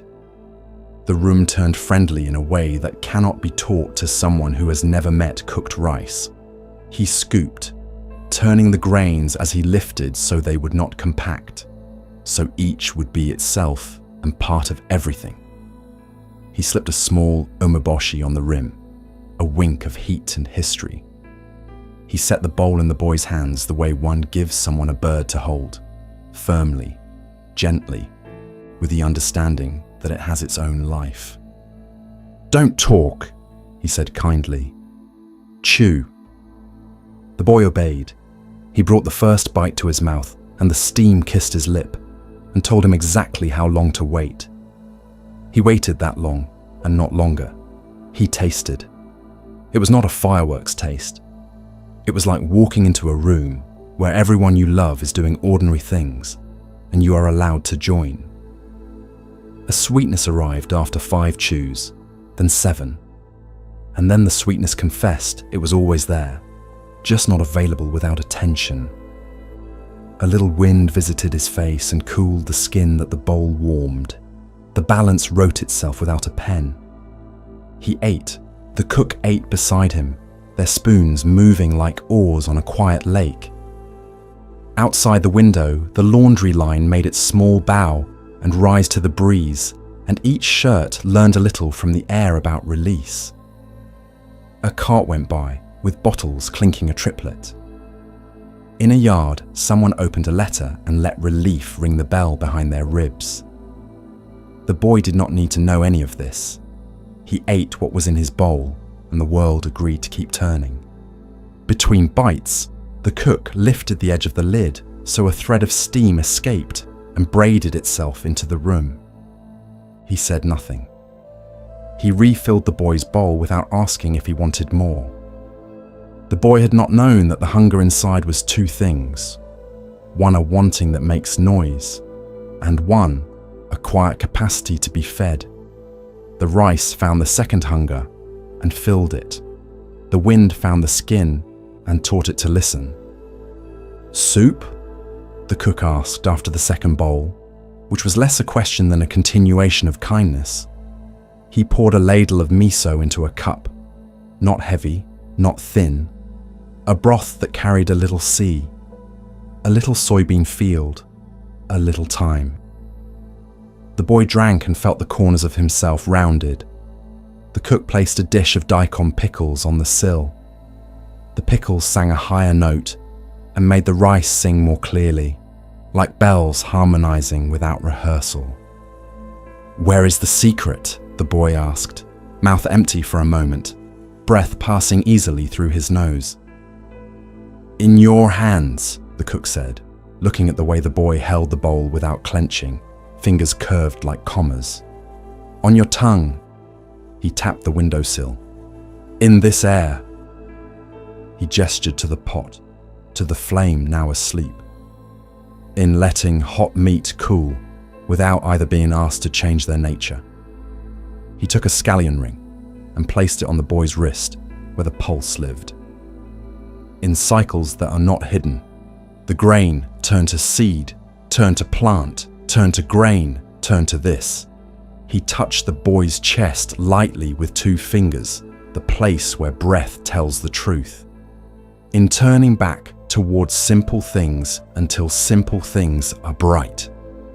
The boy ate until the bowl was a landscape of white with a small pink mountain on the edge. He had not sworn vows or solved riddles. He had not conquered a peak or been scolded by a bell.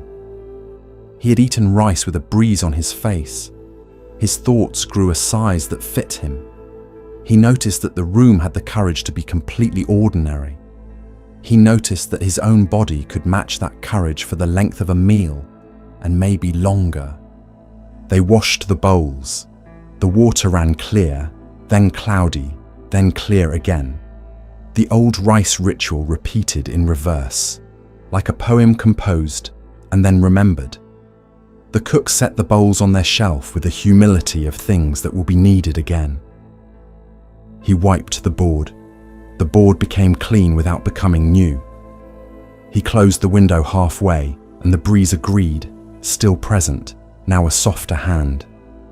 Before the boy left, the cook pressed a small cloth packet into his palm. "Salt," he said, "for when the path makes you a little less awake." The boy bowed, cloth warm from the cook's hand. He stepped out into the day. Sun lay like a gold coin on the threshold. He put it in his pocket without taking anything, because the coin was light and not a thing. The air moved. He moved. Somewhere a grain in a field made a noise too small to hear as it began to lengthen under the skin of the earth, working its way toward other bowls, other breezes, the same secret given again and again until everyone remembered they always knew it. The temple door was a broad plank of cedar, burnished by hands and seasons, fitted to its frame with a humility that never stopped learning. On wet days it swelled like bread. On dry days it wore a slight looseness and tapped the jamb with the softest knuckle. People who came early learned its mood first, a shallow bow to the grain, a palm placed where the wood liked to be met, an agreement before a pull. The hinge had its own voice, long, low, almost a tone rather than a complaint, a vowel stretched over years. Children tried to imitate it and could not. Their imitations were too short. The door showed them length. One morning the air was heavy with rain that had not yet fallen. Incense from last night rested in the beams, and the mats held the memory of knees. A traveller arrived with shoes that had known roads, took them off, and stood before the door the way one stands before a riddle one is sure has a trick in it. He tested the handle. The door held its place with the gentle insistence of a sleeping cat. He frowned, then pulled harder, and the hinge sang its long note. He winced as if he had hurt it. The old caretaker, sweeping nearby, lifted his broom and said, "Slow door today." "How slow?" the traveller asked, embarrassed by his hurry showing through. "As slow as your breath can be," the caretaker said, and swept another stroke that sounded like rain learning its lines. The traveller put his palm to the wood. It was cool and a little damp, a tree's memory of fog. He inhaled and felt the inhale rise too quickly, then let it go and started again. Hand on wood, breath lowering, shoulders remembering their own weight. He pulled when his exhale reached the rib's soft bottom. The door agreed to move as if the pull had been thought of yesterday. The hinge's song arrived, long, unbroken, the exact length of the exhale, and the opening widened to a width that matched kindness. He stopped pulling there and stepped through. Inside, the quiet accepted him with no remark. All day, the door taught. Monks with baskets learned to lean the body before the hand, to let the hips and spine whisper to cedar what the fingers could not insist upon. Children, wild with a good game, skidded to a halt and remembered to be hosts to their own feet. An old cat, whose whiskers were a set of rulers, slipped through the lowest corner with a dignity the door admired.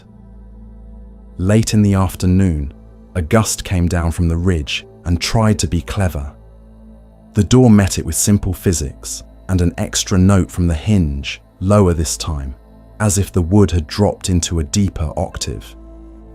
A carpenter came on a midweek when the air was all edges. He carried camellia oil in a small bottle and a cloth that had seen many hinges.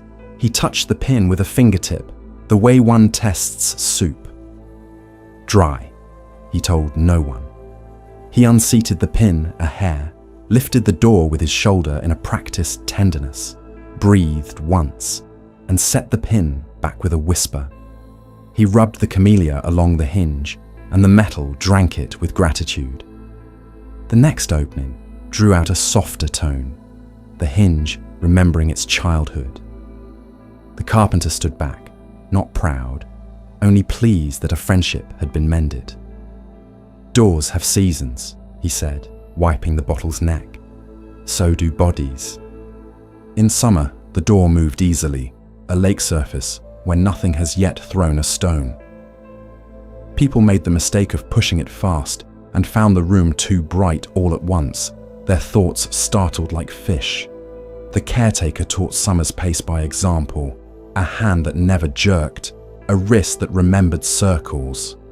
In winter, the door was firmer, storing cold in its fibers and asking for palms first, then shoulder, then the long exhale. "Do not argue with wood," the caretaker would say to the novices, tapping the frame. "It will win by staying." Sometimes the door stuck halfway open and stayed there, an invitation balanced on the breath. Voices from the hall drifted through the gap as if poured from a low teapot. The gap's edge caught a thread of sun and turned it into a rule across the floor. On those days, two people meeting at the threshold learned the art of yielding. One stepped aside and offered the gap. The other declined with a bow and widened the space with his palm. The door taught them conversation without syllables. A woman came with grief that made her hurry look like rescue. She reached for the handle, and the door resisted kindly. She set her forehead against the wood and found it cooler than her thoughts. The hinge held its tone like a note that had not yet decided where to land. She followed it down and pulled with the bottom of her lungs. The opening was not dramatic. It was sufficient. Inside, the grief did not leave. It took a seat where it could see the garden and breathed more slowly than before. Once, a storm threw itself at the valley. The door did not become a wall. It creaked and bowed and admitted gusts as if the wind were an impatient guest who would be offered tea if he would only sit. After, when branches were counted and paths were swept, the caretaker went to the door with his cloth and oil and a conversation he had saved. He placed his ear against the panel and listened to the story the grain wanted to tell. Centuries of rain, the axe's first cut, sap's last rise in spring, the way children's hands polish wood without trying.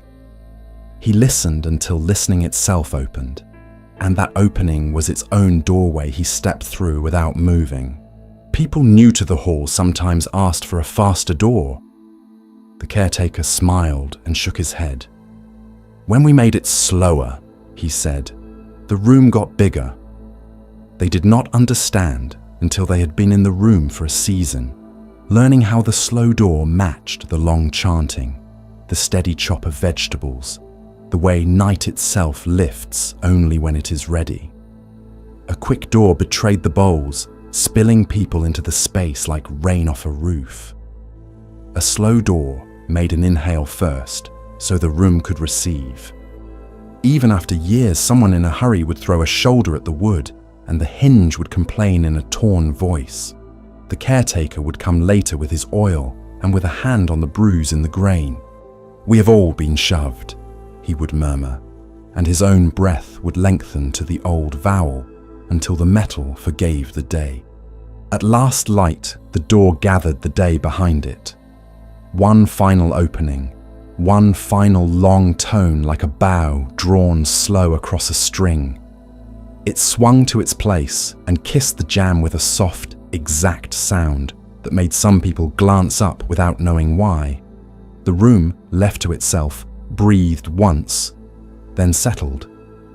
Outside, the stars took their time appearing. The door did not hurry them. It understood that even light prefers a slow threshold. Before dawn, the shore lay like a dark sleeve beside the sea, and the thread of the tide slipped in and out without catching. The fisherman sat on an upturned crate with the net in his lap, needle in his hand, and the patient posture of someone who knows how long actions actually take. His lantern made a small island of light where twine showed its frays and knots returned to being names rather than habits. Square knot, clove hitch, sheet bend, fisherman's knot, names that once had been jokes in a younger mouth and now were shelves in his hands where work could rest. The tear was small, no larger than a thumbnail, where the mesh had thinned to a single filament that could not pretend to be a line anymore. He could have ignored it and gone out. He had ignored them before. The ocean keeps its arithmetic though, and small holes grow. He threaded the needle and licked the end of the twine, a gesture as old as boats. He talked to the net as if it were a stubborn child. "Here," he said, "and there, and don't be proud." The needle slipped under and over, his thumb pressing, his other fingers making a music with the string. The sea moved without needing to be watched. A single wave reached a little farther and then remembered itself. In the east, a line like the lid of an eye thought about lifting. The fisherman's back, shaped by mornings, didn't complain. It spoke in a language of small adjustments. One knee higher, one shoulder lower, breath that knew how to stay while hands did precise things. He had a basket beside him of other pebbles life had handed him. A mended oarlock, a scarf his daughter had knit, a plum wrapped in paper, still cool from the cellar. A boy came with the curious gait of the young, a question moving ahead of him like a dog. "It's only a little hole," he said, crouching to look, voice pitched for teasing because questions feel less dangerous when they wear a grin. "It is only a little morning," the fisherman answered, not lifting his eyes. "And yet here we are." The boy sat. He put his hand under the repaired line and felt the rejoined strength, the way twine used its memory to embrace itself. "How do you know where to begin?" he asked, swallowing the grin without losing his warmth. "Begin where the thread is honest," the fisherman said, pushing the needle through and drawing the twine snug. "Not where you wish it were." He held the net up so light could show him what no light can fix. "You mend from true edge to true edge, or the lie grows." They worked in quiet. A gull placed its feet carefully on the wet sand and left hieroglyphs. The boy tried a knot and made it clumsy and then less clumsy and then right.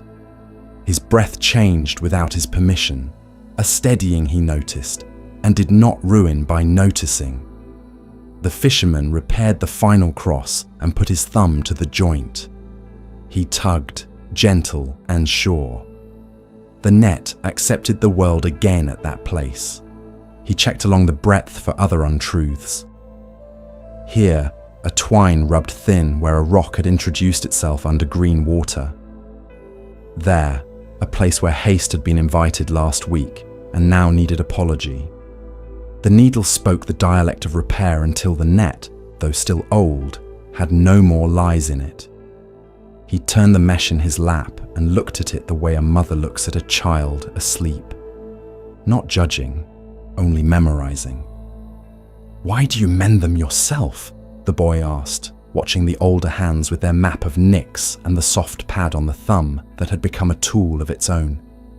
"So my hands remember the holes while I am at sea," the fisherman said. "So I know where gentleness will be required, where not to ask too much." He folded the net once, twice, into the tub. "So I remember everything is held together by attention." Out on the water, the net unfurled like a thought that had learned enough to be shared. It sank with the grace of a habit that never had to be hidden. The sun climbed. The boat found the line between swell and took it as its path. When they hauled the net, it came up shining with 1,000 silver commas. Fish that flickered and wrote quick stories with their bodies. The fisherman sang a line that had been sung before him and would be sung after. Something about the goodness of brine and the way the sun tastes when it sits on the shoulder. The boy sang along, always a half beat behind and catching up. They sorted, fish for the basket, fish too small back to the alphabet of water. A crab with opinions received a respectful retreat. A shell perfect as an ear was admired and returned. "We ask," the fisherman said, shaking the mesh, "and we give back." He looked for tears made in the asking and found none that could not wait until shore. The boy's knot held, a small competence that enlarged his chest by a notch. In the afternoon they returned, the net folded in its tub like a book that had been read well. On shore, the fisherman hung it over the posts and let the wind right through it. He checked the mesh once more. Habit, love, and then sat to mend the nick he had marked with his eye. The boy brought him the plum and they shared it, tart and sweet at once, the juice running down to the cuff and making their hands sticky, their laughter simple. Evening softened the ropes. Women came with baskets and coins and news. A few fish would become soup. A few would live in a pan with ginger that had travelled 1,000 miles in a held open palm. The fisherman took the smallest, cleaned it with quick reverence, and carried it to the shrine by the road. He laid it there and bowed, not because the gods eat, but because gratitude mends something a net cannot touch. At night, he hung the net in the shed where lantern light made a map on the floor. He stood under it and saw constellations. Orion, if Orion had been born by water, a Milky Way turned to twine. He thought of the sky's own net, how it catches light years and lets them fall into eyes that are ready. He blew the lantern out and the darkness received him with its broad patience.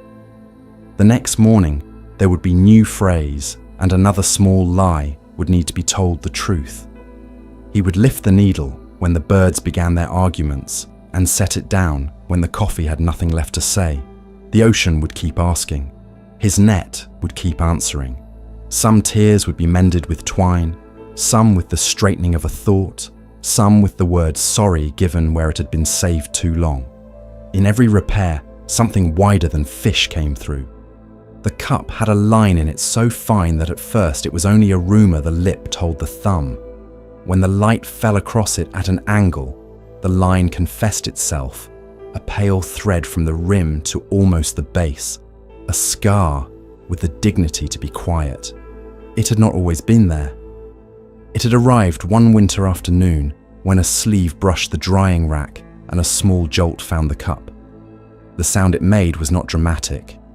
The owner lifted it and tapped the rim gently with a fingernail. The note rang slightly shorter but true. An old friend, now with a story, the owner said, and set it back among the others. Tea poured into the cup like a field receiving rain. When full, the line leaked a single clear tear that ran with exquisite manners down the outside and landed at the saucer's lip. It gathered there, not often enough to be work, just enough to be noticed by someone who had learned to notice such things. The owner placed a small plant by the step, a mint cutting saved from a larger pot, and began a habit. First pour, wash the cup, empty to the bowl. Second pour, fill the cup, receive. Third, tilt the saucer and let the gathered tear drink the mint. The mint liked this arrangement and answered with a leaf each week, bright as the word yes written in green. Guests saw the crack and had their thoughts. Some suggested gold, a repair that elevates the wound. The owner smiled and shook a head. It already holds, they said. It already gives. Others frowned and warned of future failure. Everything fails, the owner said with cheer, and many things in beauty. One guest, a poet who preferred metaphors sturdy enough to lean on, took the cup in both hands and bowed to it as if it had completed a pilgrimage. It did, the owner said, from shelf to floor and back. On cold mornings, steam turned to silvery threads that wrote on the cup, before appearing to lift like birds. The crack wore these threads as if they were stitches that healed from the outside in. The cup warmed palms, that old religion of ceramic and skin. The line did not widen, it did not close. It continued, as some truths do, at the exact width that allows water and not collapse. In rain, the owner set the cup on the sill and watched drops race from roof to ground, each choosing a path around the bowl's rim before leaving the lip and vanishing in the garden's mixed hunger. The cup stood in the company of other objects made useful by their limitations. A comb missing a tooth that still found a way to order hair. A book with a tear on the corner of a page that made a reader slower where slowness improved the sentence. A wooden spoon thin at the edge and perfect for scraping the fond from a pan. The house learned to be patient with its own rough edges by practicing on the cup. Once, a novice borrowed it to take to the kitchen for guests and returned with a face full of apology. "I spilled," he said, showing the wet mark on his sleeve. "It spills," the owner said, and lifted the saucer with 2 fingers, letting the rim kiss the mint's soil with the exactness learned over time. The novice watched the droplet darken the dirt and looked at the plant as if it had been included in a secret. "So some part of someone else grows," the owner added, almost to the mint. Afternoons were the cup's best language. Tea poured, sunlight angled. The crack caught light differently, a small pencil line in the glaze, as if someone had annotated the object centuries after it was fired. Note: this vessel participates in other lives. On those afternoons, the owner would hold the cup slightly lower, align the crack with the window, and think of the kiln. A room where fire had once made all of this possible and had asked nothing but readiness. One visitor, who made a profession out of newness, arrived, saw, and flinched. "Why not replace it?" he asked, as if youth were a virtue that items ought to aspire to. The owner poured him tea in a different cup and placed the cracked one where a stripe of sun would lay across it like a ribbon of approval. "Because this one teaches me to pour to the right height," they said. "Because it waters the mint. Because it has learned the shape of my hands and I have learned the shape of its patience." They tapped the crack lightly with the back of a fingernail and the cup did not resent the touch. Because perfection is an illness. In evening quiet, the cup sometimes sat empty and still seemed to offer warmth. A memory of tea lives in clay if you let it. The line became not the most interesting thing about the cup, but also not something to be ignored. The owner traced it once with a fingertip, the way one might trace a scar on their own knee, and remember the fall with more gratitude than complaint. The cup did not mind being remembered. Years later, the crack widened one whisper. It was the day the owner learned of a friend's passing. News that made the joints of the house creak and the floorboards answer. The cup leaked a second slow tear. The owner caught it with the saucer and took both to the mint, now a low forest in its pot. The water sank and the dark spread like a mercy. The owner sat on the step with the cup on their thigh and did not drink or pour. They only held the warmed clay while their grief found its own rim. In the morning, a new mint stem had lifted a little higher than its neighbours. The cup was the same, which is to say it was becoming what it was always going to become. Not all cracks are welcome. Some beg for repair, some insist on ending in a sweep of shards, and a broom, and a lesson. This one asked only to be accompanied. The owner obliged. The cup poured 1,000 mornings and 1,000 afternoons and a handful of nights. It leaked a mint garden. It taught carefulness without fear. It remained a thing for liquid, a bell for heat, a diary for lips. When at last the line reached the base and the leak became more than a kindness, the owner thanked it aloud because gratitude is owed, and set it among the strawberries outside. Rain pooled inside and offered itself slowly when sun came. Bees found it. A wren stood on the rim and took what she needed. The cup smiled a little in the way clay smiles when it has been of use twice. Wind arrived over the ridge as if carrying a coat for someone who did not know they were cold. The pines, with their 1,000 thin fingers, took the offer and shivered into song. The sound began low, a hush at the root, then lifted into a long, breath-drawn chord that bent around the hill and returned thinner, like a promise kept at a distance. A child stopped on the path and tilted his head. The elder beside him did the same. The child asked the question without words by opening his hands. "Where is the music when the wind stops?" the child said, making room between the syllables for whatever answer might have been waiting. "Waiting in both of them," the elder replied, eyes half open, as if he could see the sound just on the other side of seeing. They stood. The wind did what wind does. It eased, it thickened, it turned. The pines translated. Long sigh. Whisper broken into pieces that ran down the hill. a brief, delighted chatter when two branches found each other and then let go. In the pause between phrases, a bird wrote a punctuation mark and flew. The child tried to hold the last note in his mouth, but it escaped and became something inside his chest. He looked at the elder, astonished by the simple theft. "When it stops," the elder said, "the song lives in the hollow places." He tapped lightly at the child's sternum, and then at the trunk of a nearby pine. Both made a sound too soft to name. They walked deeper into the grove, where trunks rose like columns that forgot to end. Resin's clear tears caught sun and held it in amber pores. The ground was a soft manuscript of needles. Last year's pages turned into a steady floor. Wind braided itself into the canopy and unbraided again. The elder raised a hand, and the child lifted his, and both felt the pressure on their palms answer a question they hadn't asked.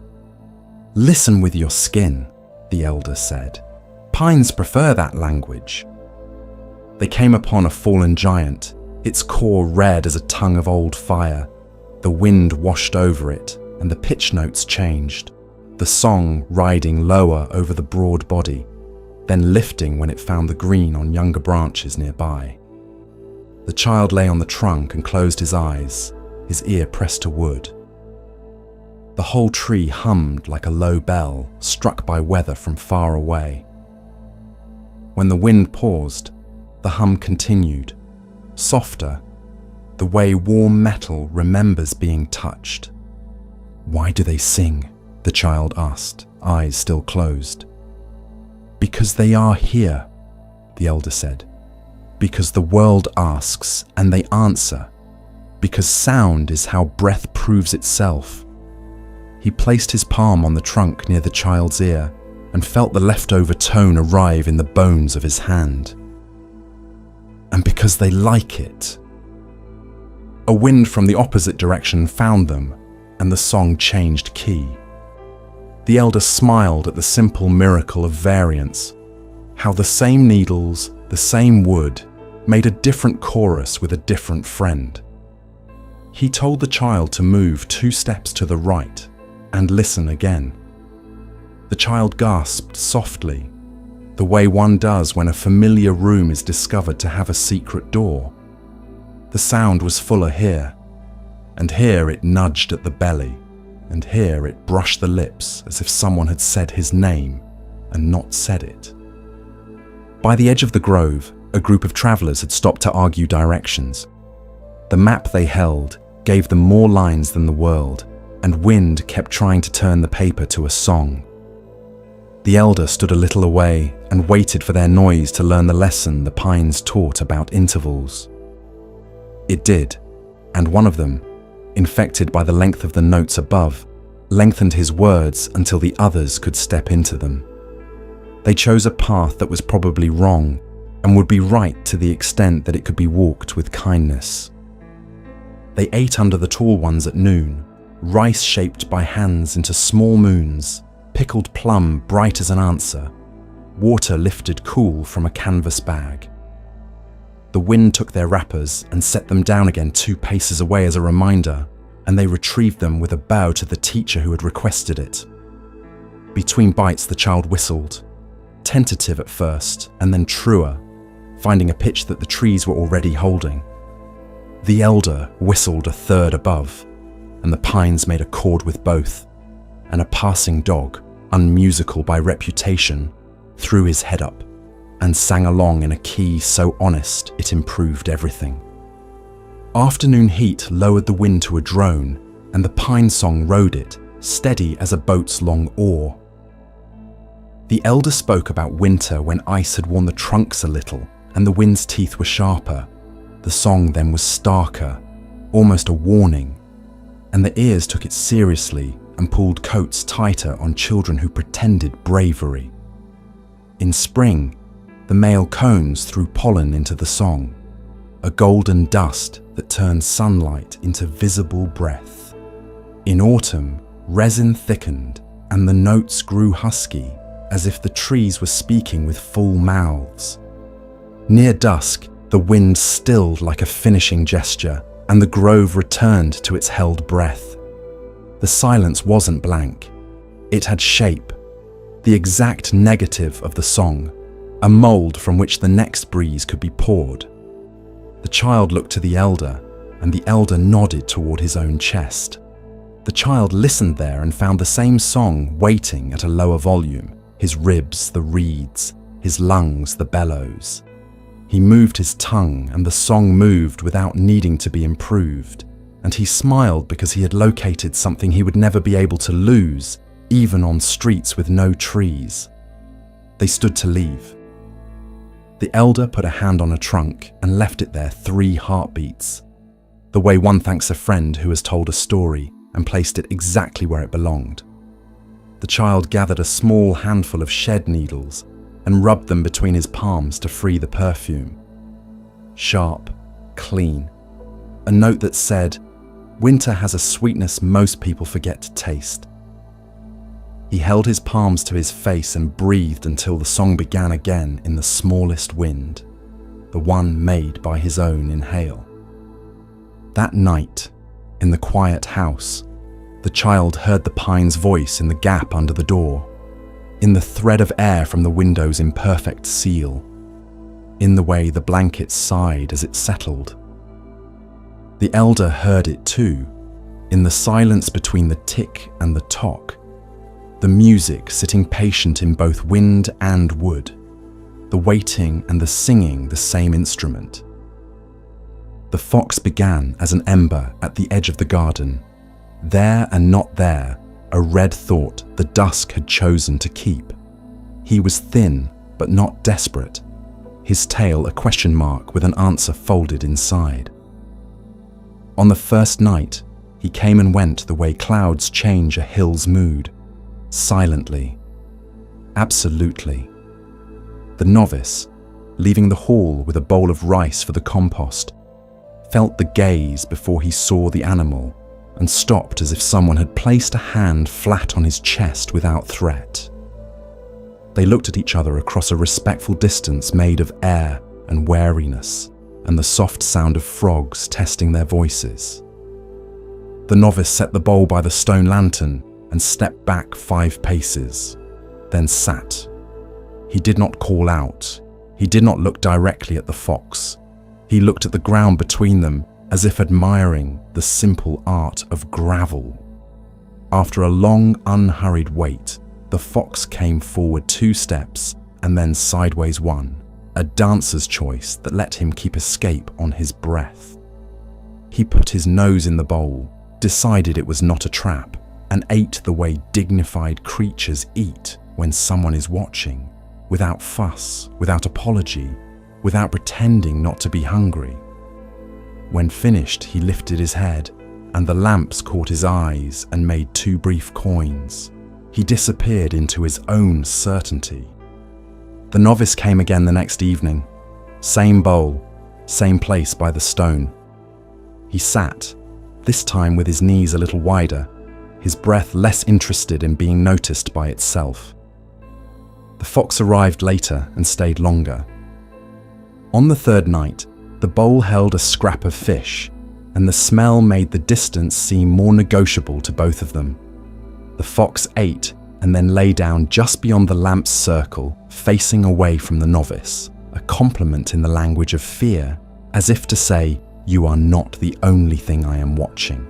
The novice looked at the tail flick, the ears swivel, the careful economy of rest.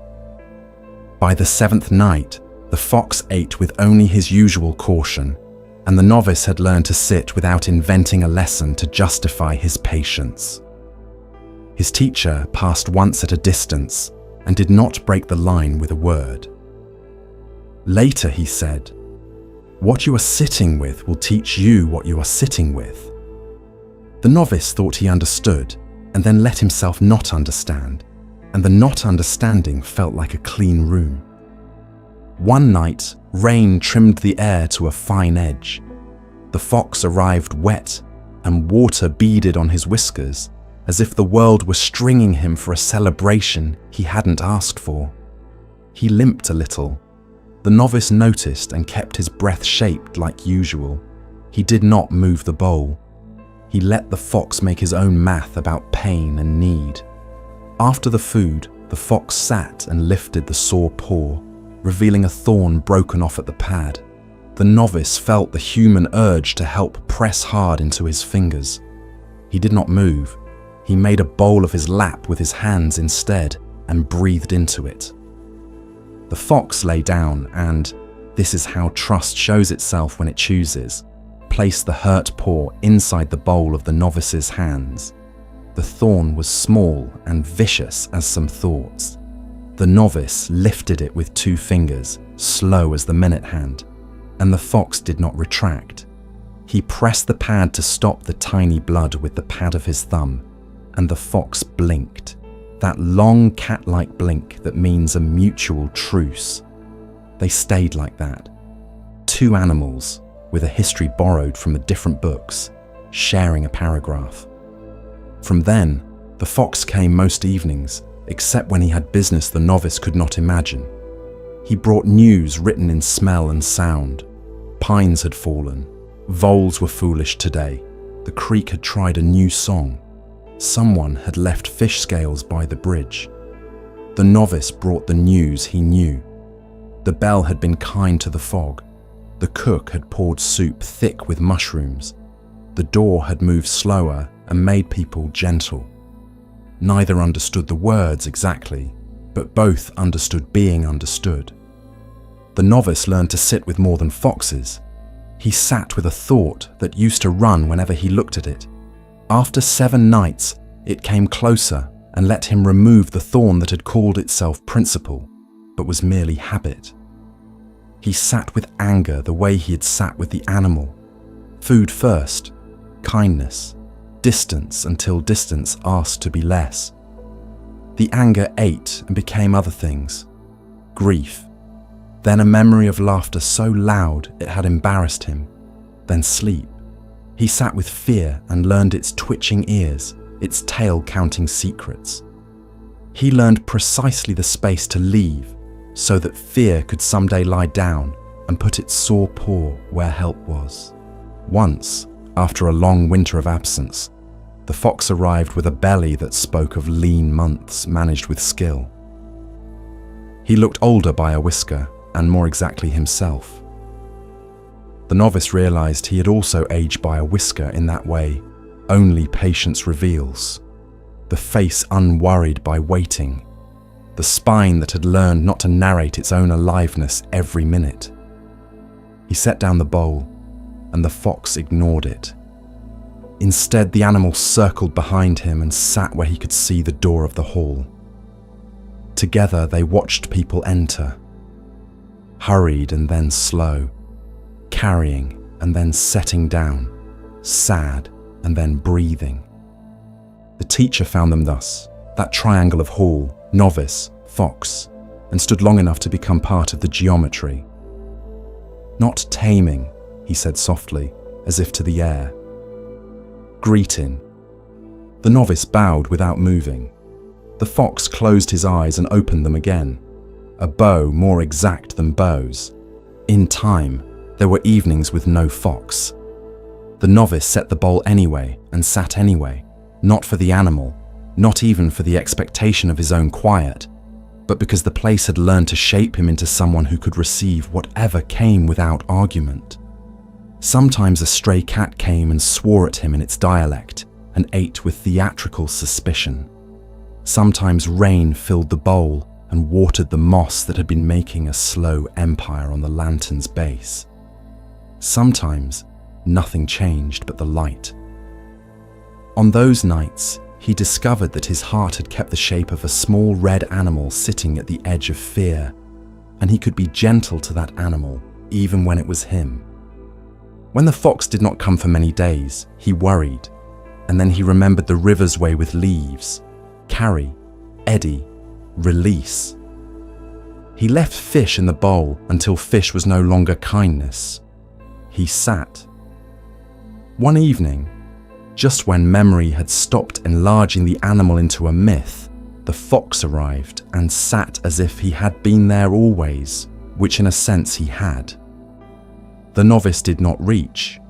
He let the moment place its paw in his open hands and press lightly, without making him bleed.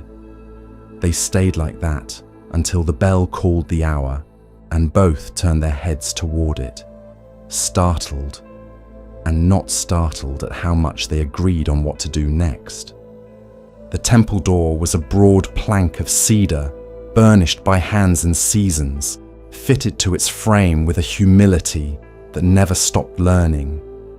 On wet days, it swelled like bread. On dry days, it wore a slight looseness and tapped the jam with the softest knuckle. People who came early learned its mood first. A shallow bow to the grain, a palm placed where the wood liked to be met, an agreement before a pull. The hinge had its own voice, long, low, almost a tone rather than a complaint, a vowel stretched over years.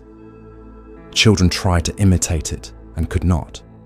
Their imitations were too short. The door showed them length. One morning, the air was heavy with rain that had not yet fallen. Incense from last night rested in the beams, and the mats held the memory of knees. A traveller arrived with shoes that had known roads, took them off, and stood before the door, the way one stands before a riddle one is sure has a trick in it. He tested the handle. The door held its place with the gentle insistence of a sleeping cat. He frowned, then pulled harder, and the hinge sang its long note.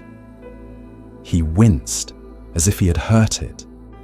The old caretaker, sweeping nearby, lifted his broom and said, "Slow door today."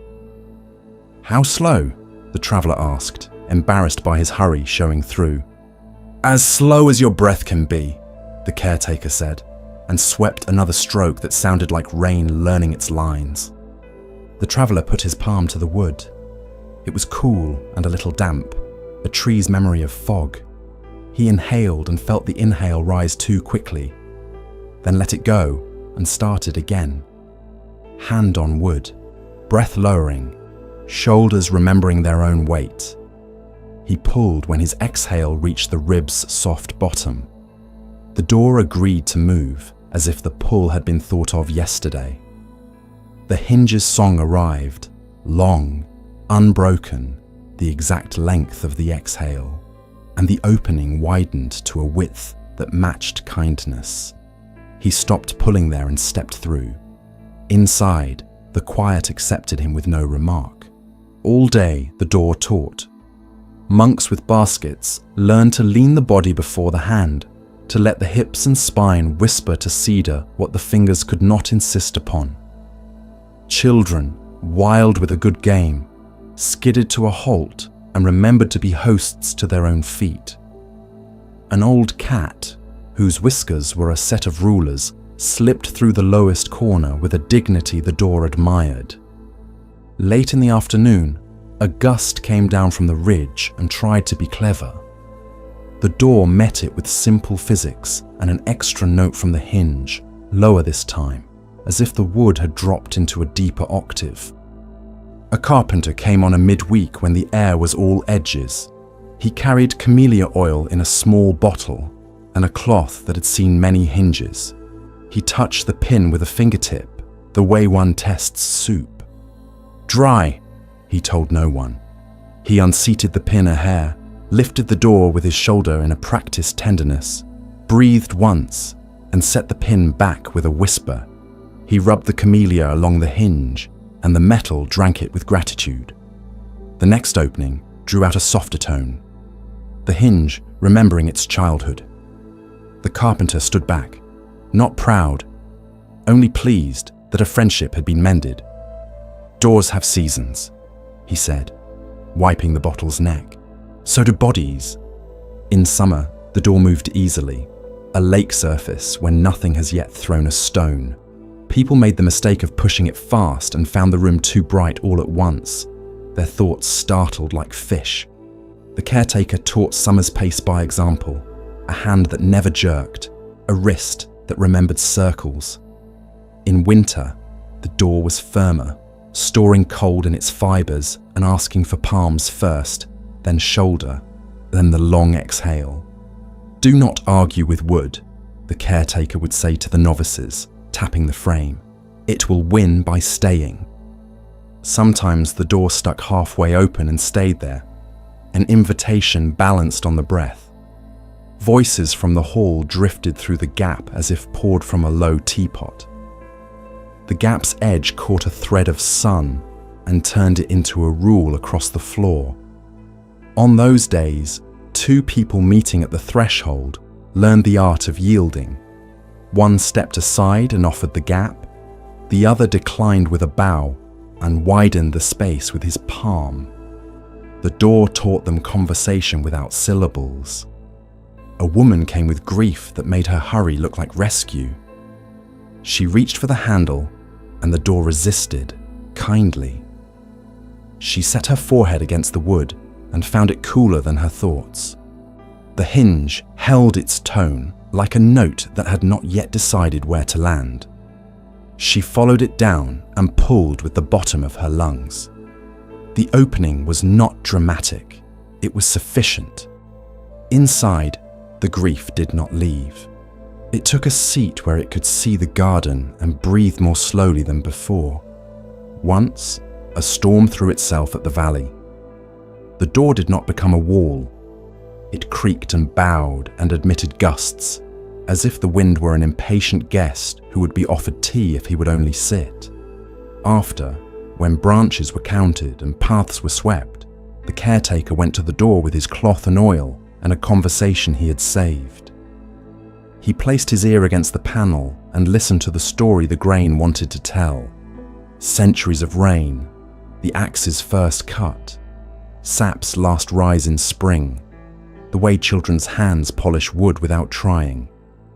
He listened until listening itself opened, and that opening was its own doorway he stepped through without moving. People new to the hall sometimes asked for a faster door. The caretaker smiled and shook his head.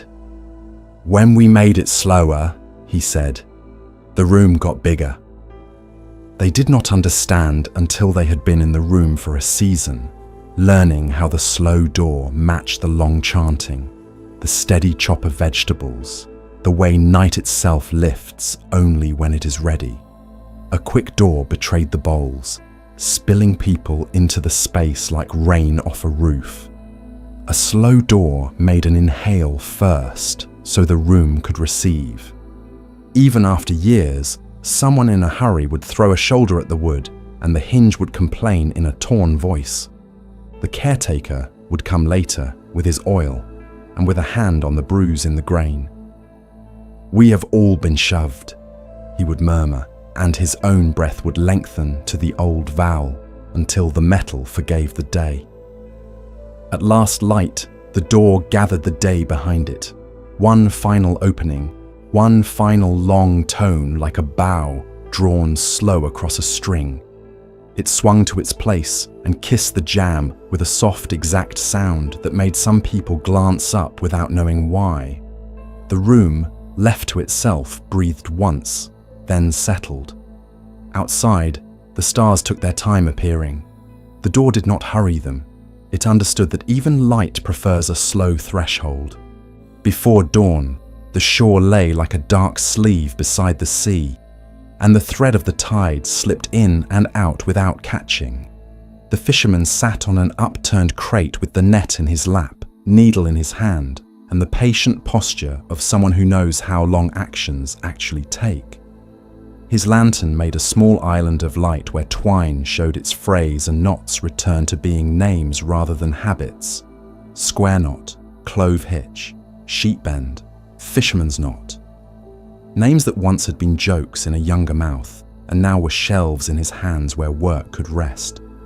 The tear was small, no larger than a thumbnail, where the mesh had thinned to a single filament that could not pretend to be a line anymore. He could have ignored it and gone out. He had ignored them before. The ocean keeps its arithmetic though, and small holes grow. He threaded the needle and licked the end of the twine, a gesture as old as boats. He talked to the net as if it were a stubborn child. "Here," he said, "and there, and don't be proud." The needle slipped under and over,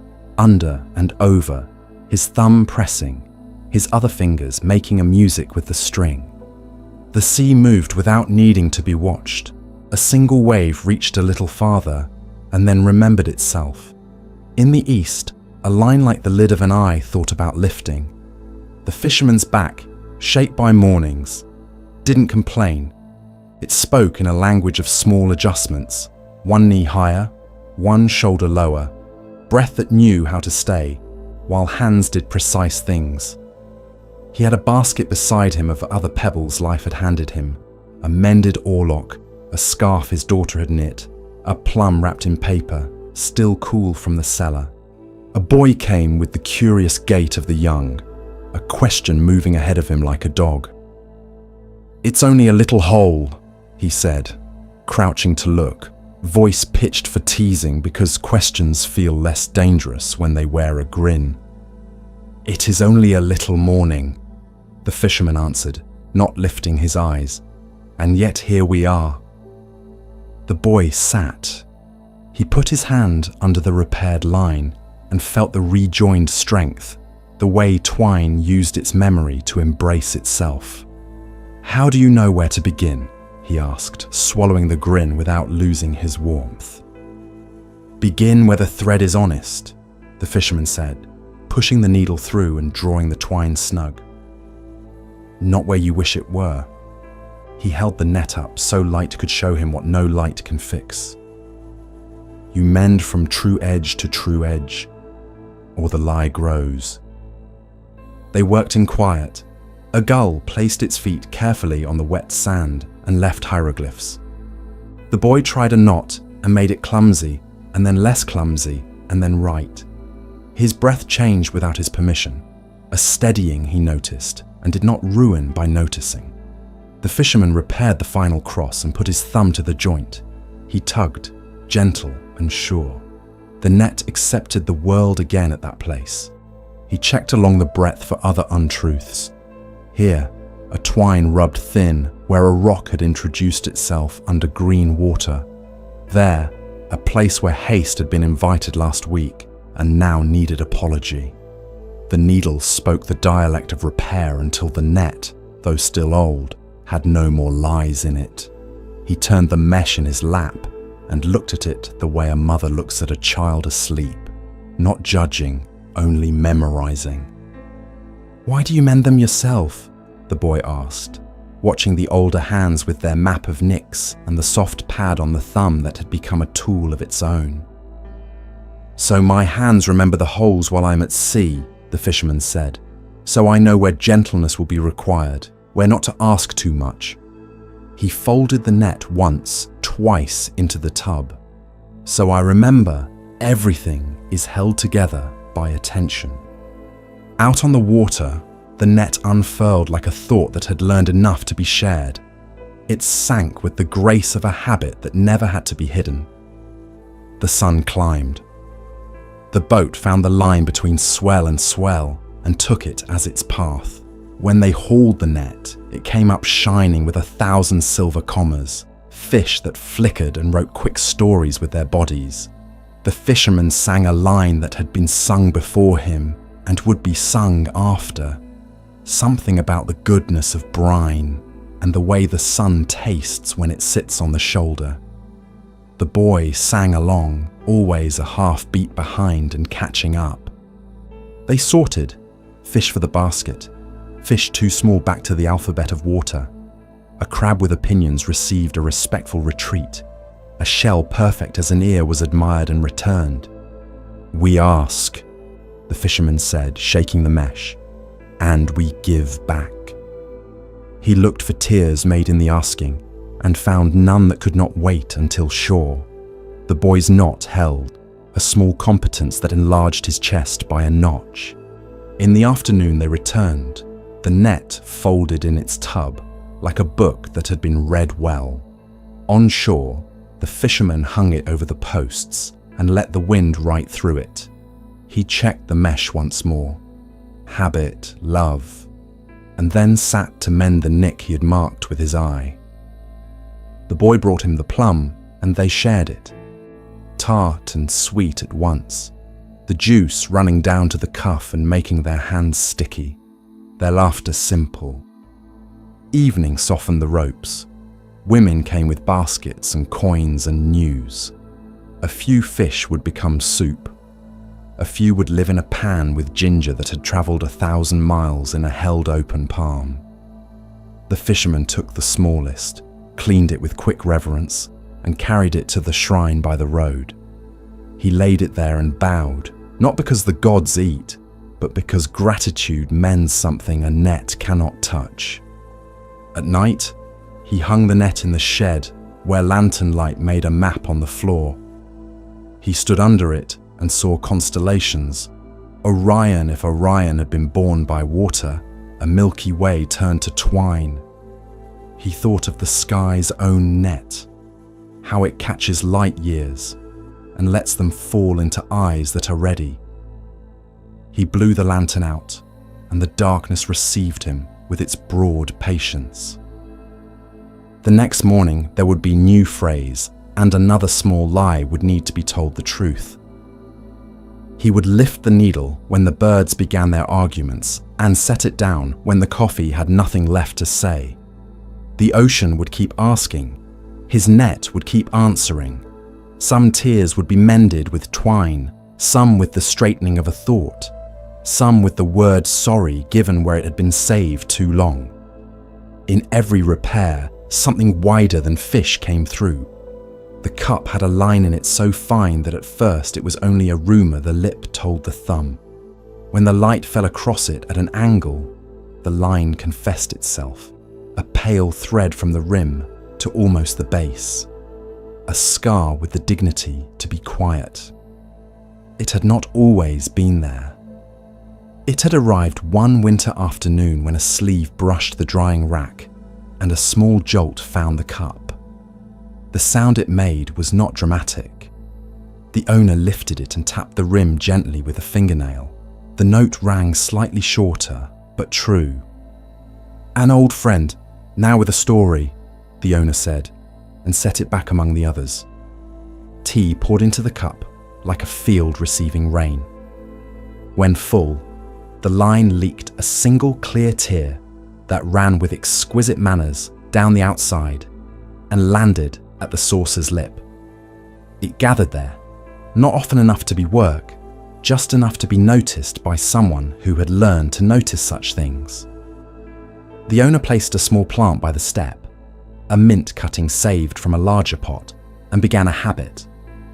First pour, wash the cup, empty to the bowl. Second pour, fill the cup, receive. Third, tilt the saucer and let the gathered tear drink the mint. The mint liked this arrangement and answered with a leaf each week, bright as the word yes written in green. Guests saw the crack and had their thoughts. Some suggested gold, a repair that elevates the wound. The owner smiled and shook her head. "It already holds," they said. "It already gives." Others frowned and warned of future failure. "Everything fails," the owner said with cheer, "and many things in beauty." One guest, a poet who preferred metaphors sturdy enough to lean on, took the cup in both hands and bowed to it as if it had completed a pilgrimage. "It did," the owner said, "from shelf to floor and back." On cold mornings, steam turned to silvery threads that wrote on the cup before appearing to lift like birds. The crack wore these threads as if they were stitches that healed from the outside in. The cup warmed palms, that old religion of ceramic and skin. The line did not widen, it did not close. It continued, as some truths do, at the exact width that allows water and not collapse. In rain, the owner set the cup on the sill and watched drops race from roof to ground, each choosing a path around the bowl's rim before leaving the lip and vanishing in the garden's mixed hunger. The cup stood in the company of other objects made useful by their limitations. A comb missing a tooth that still found a way to order hair. A book with a tear on the corner of a page that made a reader slower, where slowness improved the sentence. A wooden spoon thin at the edge and perfect for scraping the fond from a pan. The house learned to be patient with its own rough edges by practicing on the cup. Once, a novice borrowed it to take to the kitchen for guests and returned with a face full of apology. "I spilled," he said, showing the wet mark on his sleeve. "It spills," the owner said, and lifted the saucer with 2 fingers, letting the rim kiss the mint soil with the exactness learned over time. The novice watched the droplet darken the dirt and looked at the plant as if it had been included in a secret. "So some part of someone else grows," the owner added, almost to the mint. Afternoons were the cup's best language. Tea poured, sunlight angled. The crack caught light differently, a small pencil line in the glaze, as if someone had annotated the object centuries after it was fired. Note: this vessel participates in other lives. On those afternoons, the owner would hold the cup slightly lower, align the crack with the window, and think of the kiln. A room where fire had once made all of this possible and had asked nothing but readiness. One visitor, who made a profession out of newness, arrived, saw, and flinched. "Why not replace it?" he asked, as if youth were a virtue that items ought to aspire to. The owner poured him tea in a different cup and placed the cracked one where a stripe of sun would lay across it like a ribbon of approval. "Because this one teaches me to pour to the right height," they said. "Because it waters the mint. Because it has learned the shape of my hands, and I have learned the shape of its patience." They tapped the crack lightly with the back of a fingernail, and the cup did not resent the touch. Because perfection is an illness. In evening quiet, the cup sometimes sat empty and still seemed to offer warmth. A memory of tea lives in clay if you let it. The line became not the most interesting thing about the cup, but also not something to be ignored. The owner traced it once with a fingertip the way one might trace a scar on their own knee, and remember the fall with more gratitude than complaint. The cup did not mind being remembered. Years later, the crack widened one whisper. It was the day the owner learned of a friend's passing. News that made the joints of the house creak and the floorboards answer. The cup leaked a second slow tear. The owner caught it with the saucer and took both to the mint, now a low forest in its pot. The water sank and the dark spread like a mercy. The owner sat on the step with the cup on their thigh and did not drink or pour. They only held the warmed clay while their grief found its own rim. In the morning, a new mint stem had lifted a little higher than its neighbours. The cup was the same, which is to say it was becoming what it was always going to become. Not all cracks are welcome. Some beg for repair. Some insist on ending in a sweep of shards and a broom and a lesson. This one asked only to be accompanied. The owner obliged. The cup poured 1,000 mornings and 1,000 afternoons and a handful of nights. It leaked a mint garden. It taught carefulness without fear. It remained a thing for liquid, a bell for heat, a diary for lips. When at last the line reached the base and the leak became more than a kindness, the owner thanked it aloud because gratitude is owed, and set it among the strawberries outside. Rain pooled inside and offered itself slowly when sun came. Bees found it. A wren stood on the rim and took what she needed. The cup smiled a little in the way clay smiles when it has been of use twice. Wind arrived over the ridge, as if carrying a coat for someone who did not know they were cold, The pines, with their 1,000 thin fingers, took the offer and shivered into song. The sound began low, a hush at the root, then lifted into a long breath-drawn chord that bent around the hill and returned thinner, like a promise kept at a distance. A child stopped on the path and tilted his head. The elder beside him did the same. The child asked the question without words by opening his hands. "Where is the music when the wind stops?" the child said, making room between the syllables for whatever answer might have been waiting. "Waiting in both of them," the elder replied, eyes half open, as if he could see the sound just on the other side of seeing. They stood. The wind did what wind does. It eased, it thickened, it turned. The pines translated. Long sigh. Whisper broken into pieces that ran down the hill. A brief, delighted chatter when two branches found each other and then let go. In the pause between phrases, a bird wrote a punctuation mark and flew. The child tried to hold the last note in his mouth, but it escaped and became something inside his chest. He looked at the elder, astonished by the simple theft. "When it stops," the elder said, "the song lives in the hollow places." He tapped lightly at the child's sternum, and then at the trunk of a nearby pine. Both made a sound too soft to name. They walked deeper into the grove where trunks rose like columns that forgot to end. Resin's clear tears caught sun and held it in amber pores. The ground was a soft manuscript of needles. Last year's pages turned into a steady floor. Wind braided itself into the canopy and unbraided again. The elder raised a hand and the child lifted his, and both felt the pressure on their palms answer a question they hadn't asked. "Listen with your skin," the elder said. "Pines prefer that language." They came upon a fallen giant, its core red as a tongue of old fire. The wind washed over it, and the pitch notes changed, the song riding lower over the broad body, then lifting when it found the green on younger branches nearby. The child lay on the trunk and closed his eyes, his ear pressed to wood. The whole tree hummed like a low bell struck by weather from far away. When the wind paused, the hum continued, softer, the way warm metal remembers being touched. "Why do they sing?"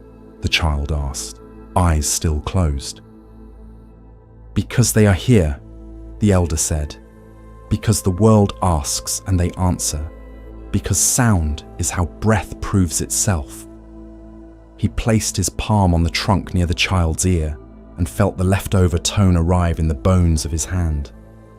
"And because they like it." A wind from the opposite direction found them, and the song changed key. The elder smiled at the simple miracle of variance, how the same needles, the same wood, made a different chorus with a different friend. He told the child to move 2 steps to the right and listen again. The child gasped softly, the way one does when a familiar room is discovered to have a secret door. The sound was fuller here, and here it nudged at the belly, and here it brushed the lips as if someone had said his name and not said it. By the edge of the grove, a group of travelers had stopped to argue directions. The map they held gave them more lines than the world, and wind kept trying to turn the paper to a song. The elder stood a little away and waited for their noise to learn the lesson the pines taught about intervals. It did, and one of them, infected by the length of the notes above, lengthened his words until the others could step into them. They chose a path that was probably wrong and would be right to the extent that it could be walked with kindness. They ate under the tall ones at noon, rice shaped by hands into small moons, pickled plum bright as an answer, water lifted cool from a canvas bag. The wind took their wrappers and set them down again 2 paces away as a reminder. and they retrieved them with a bow to the teacher who had requested it. Between bites, the child whistled, tentative at first and then truer, finding a pitch that the trees were already holding. The elder whistled a third above, and the pines made a chord with both, and a passing dog, unmusical by reputation, threw his head up and sang along in a key so honest it improved everything. Afternoon heat lowered the wind to a drone, and the pine song rode it, steady as a boat's long oar. The elder spoke about winter when ice had worn the trunks a little, and the wind's teeth were sharper. The song then was starker, almost a warning, and the ears took it seriously and pulled coats tighter on children who pretended bravery. In spring, the male cones threw pollen into the song, a golden dust that turned sunlight into visible breath. In autumn, resin thickened and the notes grew husky, as if the trees were speaking with full mouths. Near dusk, the wind stilled like a finishing gesture, and the grove returned to its held breath. The silence wasn't blank, it had shape, the exact negative of the song, a mould from which the next breeze could be poured. The child looked to the elder, and the elder nodded toward his own chest. The child listened there and found the same song waiting at a lower volume. His ribs the reeds, his lungs the bellows. He moved his tongue, and the song moved without needing to be improved. And he smiled because he had located something he would never be able to lose, even on streets with no trees. They stood to leave. The elder put a hand on a trunk and left it there 3 heartbeats, the way one thanks a friend who has told a story, and placed it exactly where it belonged. The child gathered a small handful of shed needles and rubbed them between his palms to free the perfume. Sharp, clean, a note that said, "Winter has a sweetness most people forget to taste." He held his palms to his face and breathed until the song began again in the smallest wind, the one made by his own inhale. That night, in the quiet house, the child heard the pine's voice in the gap under the door, in the thread of air from the window's imperfect seal, in the way the blanket sighed as it settled. The elder heard it too, in the silence between the tick and the tock, the music sitting patient in both wind and wood, the waiting and the singing the same instrument. The fox began as an ember at the edge of the garden, there and not there, a red thought the dusk had chosen to keep. He was thin but not desperate, his tail a question mark with an answer folded inside. On the first night, he came and went the way clouds change a hill's mood. Silently, absolutely. The novice, leaving the hall with a bowl of rice for the compost, felt the gaze before he saw the animal and stopped as if someone had placed a hand flat on his chest without threat. They looked at each other across a respectful distance made of air and wariness and the soft sound of frogs testing their voices. The novice set the bowl by the stone lantern and stepped back 5 paces, then sat. He did not call out. He did not look directly at the fox. He looked at the ground between them as if admiring the simple art of gravel. After a long, unhurried wait, the fox came forward 2 steps and then sideways 1, a dancer's choice that let him keep escape on his breath. He put his nose in the bowl, decided it was not a trap, and ate the way dignified creatures eat when someone is watching, without fuss, without apology, without pretending not to be hungry. When finished, he lifted his head, and the lamps caught his eyes and made 2 brief coins. He disappeared into his own certainty. The novice came again the next evening, same bowl, same place by the stone. He sat, this time with his knees a little wider, his breath less interested in being noticed by itself. The fox arrived later and stayed longer. On the third night, the bowl held a scrap of fish, and the smell made the distance seem more negotiable to both of them. The fox ate and then lay down just beyond the lamp's circle, facing away from the novice. A compliment in the language of fear, as if to say, "You are not the only thing I am watching." The novice looked at the tail flick, the ears swivel, the careful economy of rest. By the seventh night, the fox ate with only his usual caution, and the novice had learned to sit without inventing a lesson to justify his patience. His teacher passed once at a distance and did not break the line with a word. Later he said, "What you are sitting with will teach you what you are sitting with." The novice thought he understood, and then let himself not understand, and the not understanding felt like a clean room. One night, rain trimmed the air to a fine edge. The fox arrived wet, and water beaded on his whiskers, as if the world were stringing him for a celebration he hadn't asked for. He limped a little. The novice noticed and kept his breath shaped like usual. He did not move the bowl. He let the fox make his own math about pain and need. After the food, the fox sat and lifted the sore paw, revealing a thorn broken off at the pad. The novice felt the human urge to help press hard into his fingers. He did not move. He made a bowl of his lap with his hands instead and breathed into it. The fox lay down, and this is how trust shows itself when it chooses, placed the hurt paw inside the bowl of the novice's hands. The thorn was small and vicious as some thoughts. The novice lifted it with 2 fingers, slow as the minute hand, and the fox did not retract. He pressed the pad to stop the tiny blood with the pad of his thumb, and the fox blinked, that long cat-like blink that means a mutual truce. They stayed like that. 2 animals with a history borrowed from different books, sharing a paragraph. From then, the fox came most evenings, except when he had business the novice could not imagine. He brought news written in smell and sound. Pines had fallen. Voles were foolish today. The creek had tried a new song.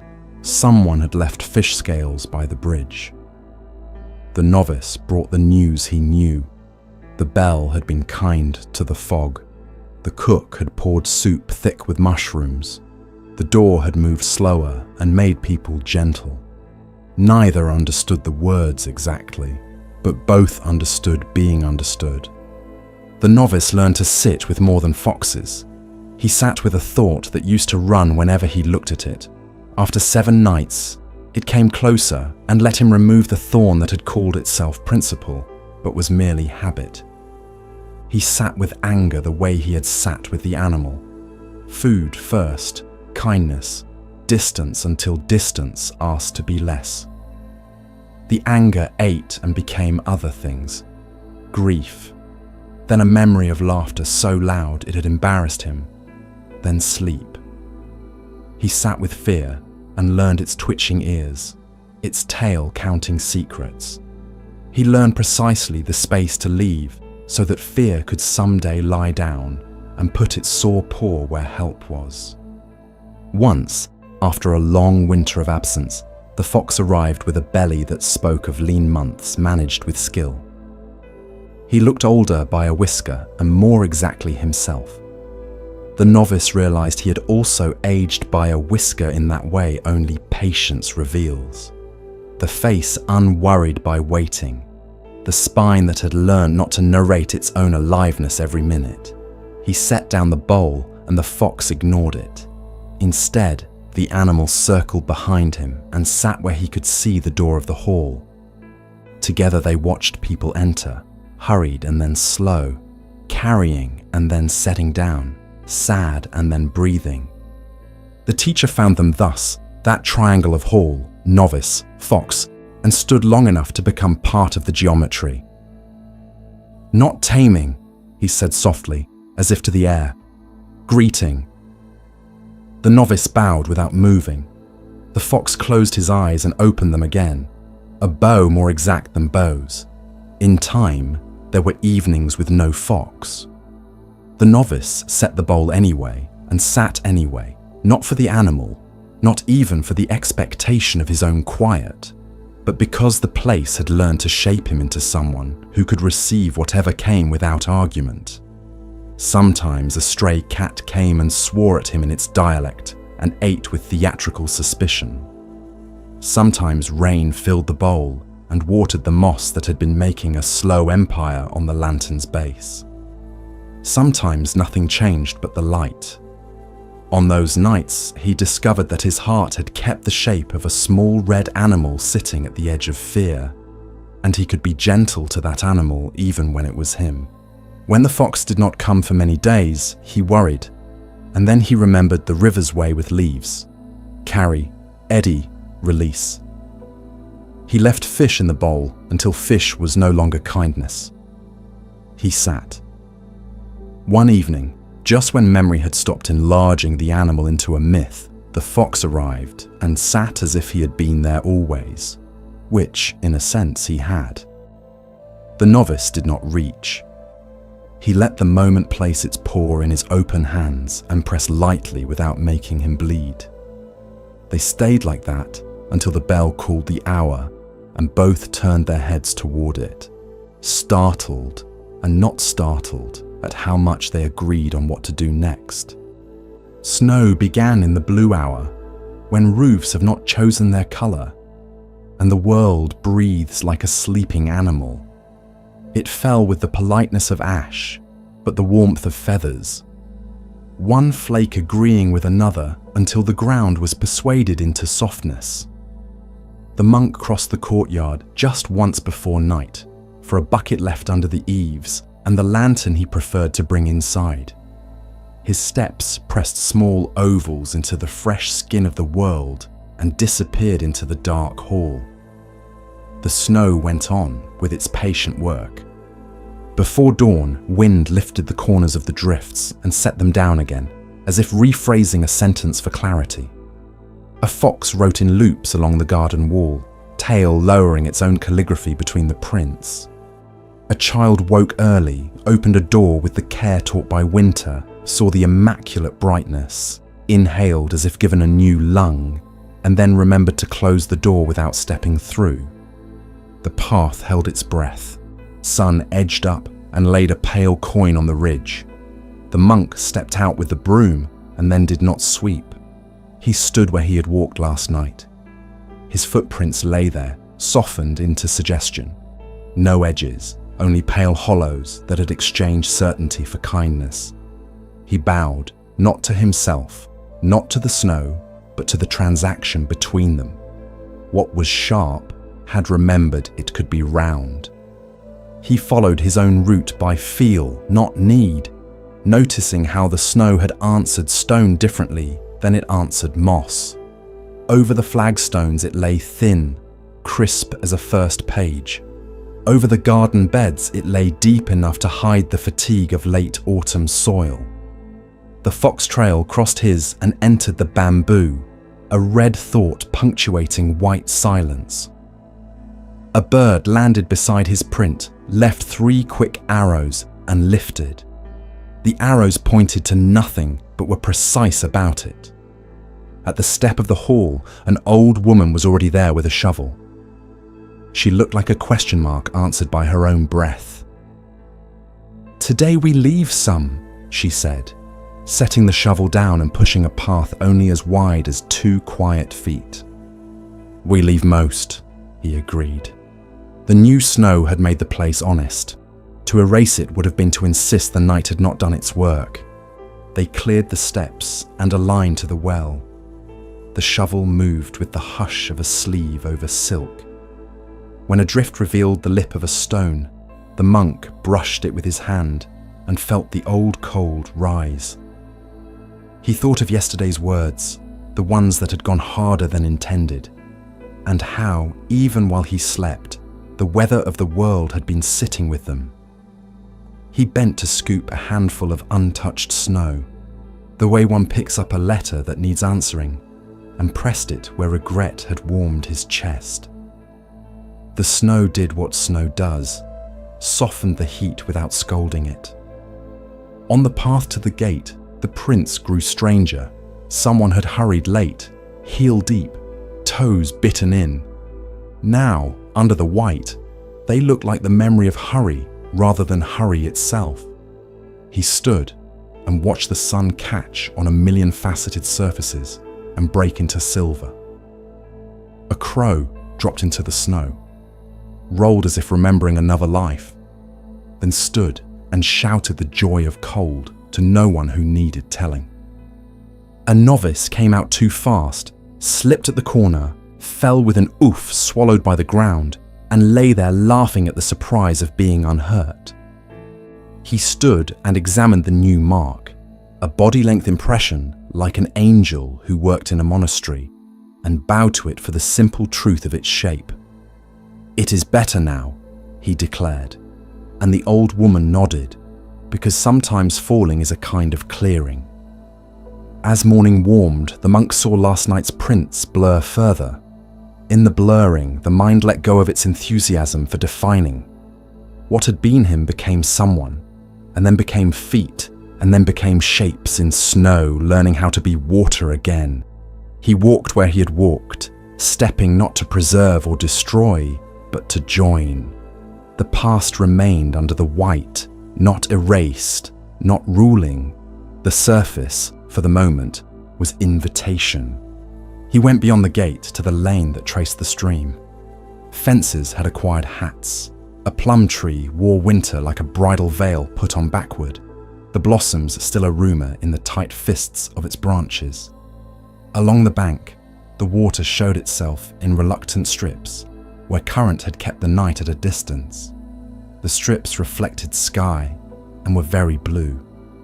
Deer prints stitched a graceful seam from field to copse. A dog had investigated and then minded its own mysteries. He stopped where the lane widened enough for carts to pass and looked back at the monastery. A ship moored in White Harbour. The footprints to and from it made lawless lines that nevertheless added up to a path. He placed his own alongside, careful not to improve it. He thought of letters unwritten and letters written, and the gentle way years cover both kinds with the same weather. He thought of how a person's story in another's memory becomes softer, not lesser. How edges are given to the stream to round. How forgiveness, when it finally comes, arrives wearing snowshoes, quiet and sure. When he returned, the old woman had stopped shoveling to watch sunlight drop a lace from the branches. The snow released glitter in brief cascades that had no opinion about time. "See?" she said. "I see," he said, and did not add what the mind wanted to add. He did not say that the ground was always underneath, that nothing had been taken away, only given a kinder surface. He did not say that clouds had done for the valley what sleep does for a heart. He let the door's slow hinge sing him inside, left his boots by the mat to weep their melt, and carried the white air with him to the incense, to the breath, to the soft clapping that begins a chant. By afternoon, the path he and the old woman had made was marred and perfected by many feet. Children discovered the sacred work of making hollow cakes and turning them over like little moons. A cat circled and circled before settling, a compass making itself undecided, and left a perfect nest. Towards evening, the monk found his first print of the morning no longer visible. He stood there anyway, on absence, and felt it hold. He bowed to the place where he had been, and to the quiet that had chosen to say, gently, there, and now here, and here again. Night folded the room into a small theatre. The teacher set a candle on the low table as if seating an honoured guest, trimmed its wick with the quick certainty of a seamstress, and struck the match. The first bloom of flame startled the air and then remembered itself into a steady tongue. Wax softened around the base like a lake waiting for the moon. Across from the flame, a mirror leaned, old, backed with silver, that had tarnished into delicately drawn continents, edges framed by wood that had learned the grammar of hands.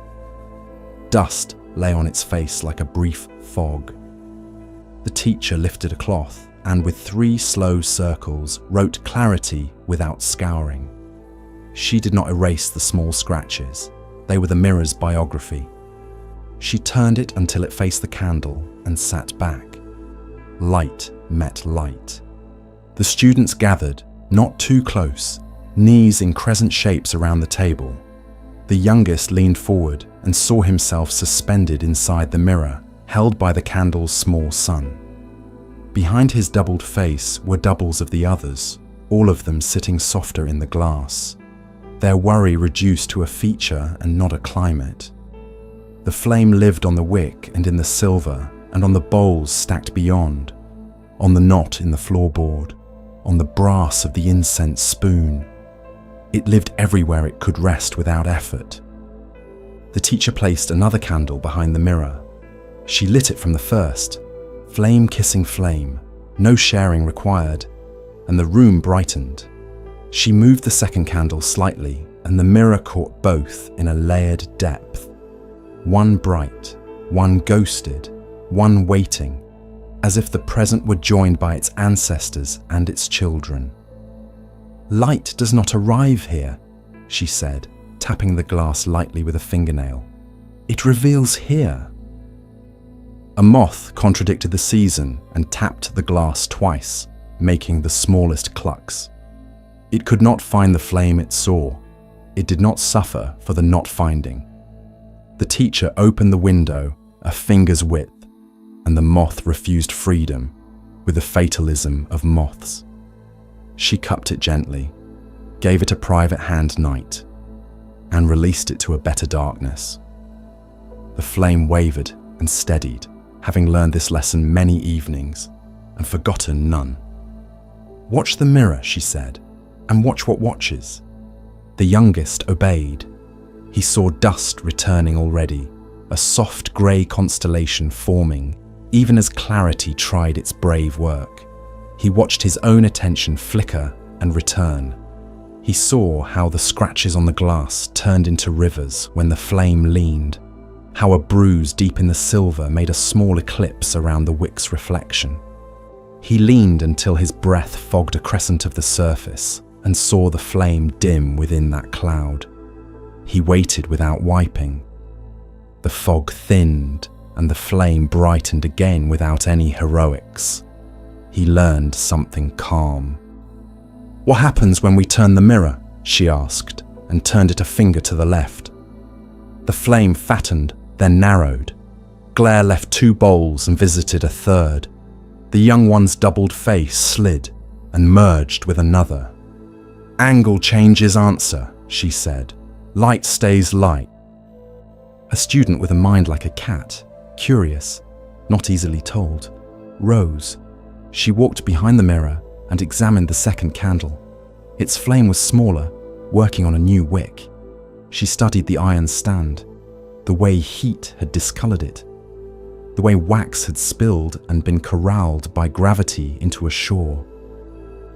She returned to her cushion, having learned that a lit thing does not brag. The teacher lifted the first candle and moved it nearer the mirror until the wick almost brushed silver. The flame split into 2, the true and its neighbour, impossibly close.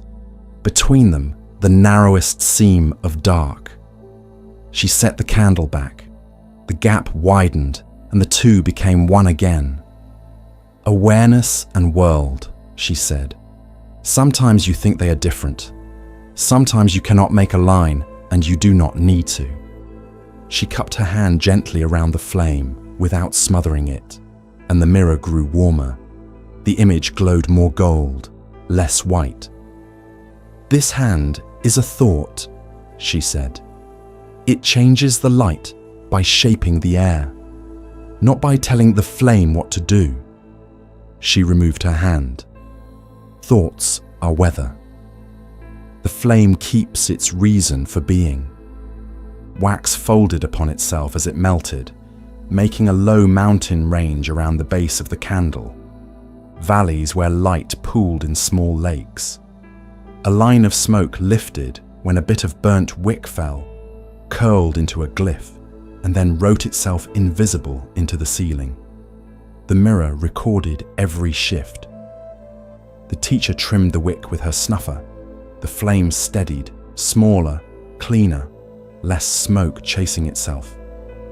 "Maintenance is not meddling," she said. "Trim what chokes." The room grew very quiet. Someone's stomach made a round, agreeable sound. The windows stretched to make room for night. In the mirror, outside the flame and their doubled faces, a dark square also lived. The square of the open window, a bottle of night poured into the room's glass. A breeze slipped in. The flame leaned, the reflection leaned. The bowls threw little long shadows like brush strokes. The mirror carried the movement without breaking. "Be the mirror," someone whispered, meaning it as instruction. "Be the candle," another whispered back, meaning it as correction. "Be the room," the teacher said, "and let both belong." She lifted the mirror slightly and revealed behind its frame the stain where steam had collected all winter. She did not scrub it now. "The mirror does not keep yesterday's faces," she went on. "We are the ones who try." She snuffed one candle, then the other, with 2 soft kisses of brass over flame. Smoke rose, blue, then grey, then scent only, a sweet and faint goodbye. The mirror reflected the dark without complaint. In it, their faces gathered back to themselves, and the room's own shadow became its subject, dignified in its turn. The teacher left the mirror angled toward the window, where a single star had threaded itself between branches. The room sighed a long shared breath, each person finding that the star had made a small, clean fire in their eyes, without needing any wax at all. In the morning, someone else would polish the glass again, and dust would begin its friendly rebellion again, and light would happen again whether or not anyone told it to. The mirror would wait, which is to say, it would continue being exactly itself, capable of any face, keeping none. Evening opened its palm and let the day slip through without catching. The traveller, who had once climbed a mountain looking for a gate and found every step being one, returned to a house with a low roof and 3 windows that liked to count clouds. He set his bundle on the bench, hung his hat, same nail, same sound, and stood a moment in the entry to let his breath find the room. It did, recognizing the place the way a river recognizes its bend. The house answered with its small noises, a plank settling into night posture, the kettle remembering that metal cools, the neighbour's laugh folded by distance, the plum tree touching the window in a pattern wind had taught it years ago. He lit a lamp. The flame did not improve the dusk, it joined it. He sat and took off his shoes, the way a sentence removes its last difficult word. His feet, freed, exhaled their own long day. He cooked.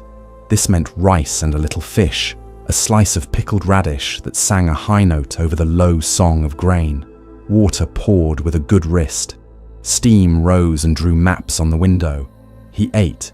This meant he was alive. He washed. This meant he cared for what would care for him again tomorrow. Soap made its clever bubbles and pretended to be a cloud at eye level. He laughed quietly and let it go. Dishes inverted to dry, shining like moons that had chosen humility. When the lamplight was a warm coin on the tatami, he lay down. Sheets remembered his weight, and he remembered theirs. The house yawned. A cord tapped wood. A latch gave a tiny click. A moth changed rooms with the gravity of a diplomat. He placed one hand on the belly, the other on the chest, not to conduct, not to improve, to attend. The breath arrived like a friend who had been there all along. In through the door, the night left open. Out through the door, the day had just used. Thoughts came, because that is their job. One wore boots and spoke about tomorrow's errands in a voice that wished to be the only voice. It took off its boots when asked and sat on the threshold to listen. One wore yesterday's expression and tried to replay a sentence that wanted changing. Under the blanket of a long exhale, it yawned and decided to be a lesson some other time. One knelt on the chest and asked to be named Fear. He gave it tea, and it became weather. Two did not bother to knock. They were body and sleep, and they knew the house well enough to find the kitchen on their own. He slid his attention into smaller rooms. The ribs, hinges opening and closing with a patience that never bragged. The throat, doorway where wind becomes a resident. The back hill where warmth liked to gather when invited. The face, window whose shutters could be loosened by merely thinking of loosening. The jaw, gate that could be left open without dogs escaping. Each place answered with a version of yes. He did not keep the yes, he let it pass on. At the end of an inhale, a quiet held, a small pause at the top of the hill, a trust fall into letting go. The exhale did not need help exiting, it knew the path. At the end of an exhale, another quiet held, the bottom of the well with a coin glinting in it. Between those two hushes, he lived. The long corridor of breath where rooms open on both sides. Memory, sensation, listening, gratitude. Wind ran a comb through the cedar outside. Somewhere far, a late cart gave a single complaining squeak and then agreed to silence. A dog rearranged its bones on a porch and achieved the right geometry. He rode the breath the way a leaf rides a mild stream, sometimes touching one bank, sometimes the other, never arguing with flow. When the mind tried to swim, the leaf floated. When the mind tried to sink, the leaf floated. Floating learned to be the answer it kept forgetting. Sleep approached without trying to be invited. It stood outside the window first, watching how the breath set and rose, how the house allowed and allowed. It slipped in through the textbook open crack, stepping over the low sill of the nose, untying the thought's shoes with gentle fingers. He did not notice the exact moment. He noticed the room grow larger. The roof moved away to give stars more room. The floor moved closer in trust. He walked 3 steps down the corridor, and each step was the same step repeated until it was no longer repetition, but belonging. He did not chase sleep. He returned to the breath that had carried him through markets and mountains, through doors and weather, through laughter and salt, and the unimportant urgencies. When the mind ran ahead, like a dog eager for tomorrow's field, he called it back with a whistle only the chest can make. When the mind lagged behind to sniff a footprint from last winter, he waited on the path and let it catch up. The breath kept count so he did not have to. On the night table, a candle that had not been lit in weeks remembered how. The wick held the colour of old smoke. Beside it, a little mirror leaned, catching the lamp's quiet and offering it back without insistence. If he looked, he would see himself softer than he felt, but he did not look. He rested in the house that breath builds with no tools, room by room, wall by dissolving wall, until even the idea of rooms thought better of itself and became open ground. Somewhere, just before the place where the world loses its names, he heard a bell not ring. The space after its not ringing widened like a field after harvest. The breath moved across it, left no mark, and yet everything knew it had passed. He walked through that field without shoes and found the door home exactly where it always was. The rise, the fall, the quiet, the rise again.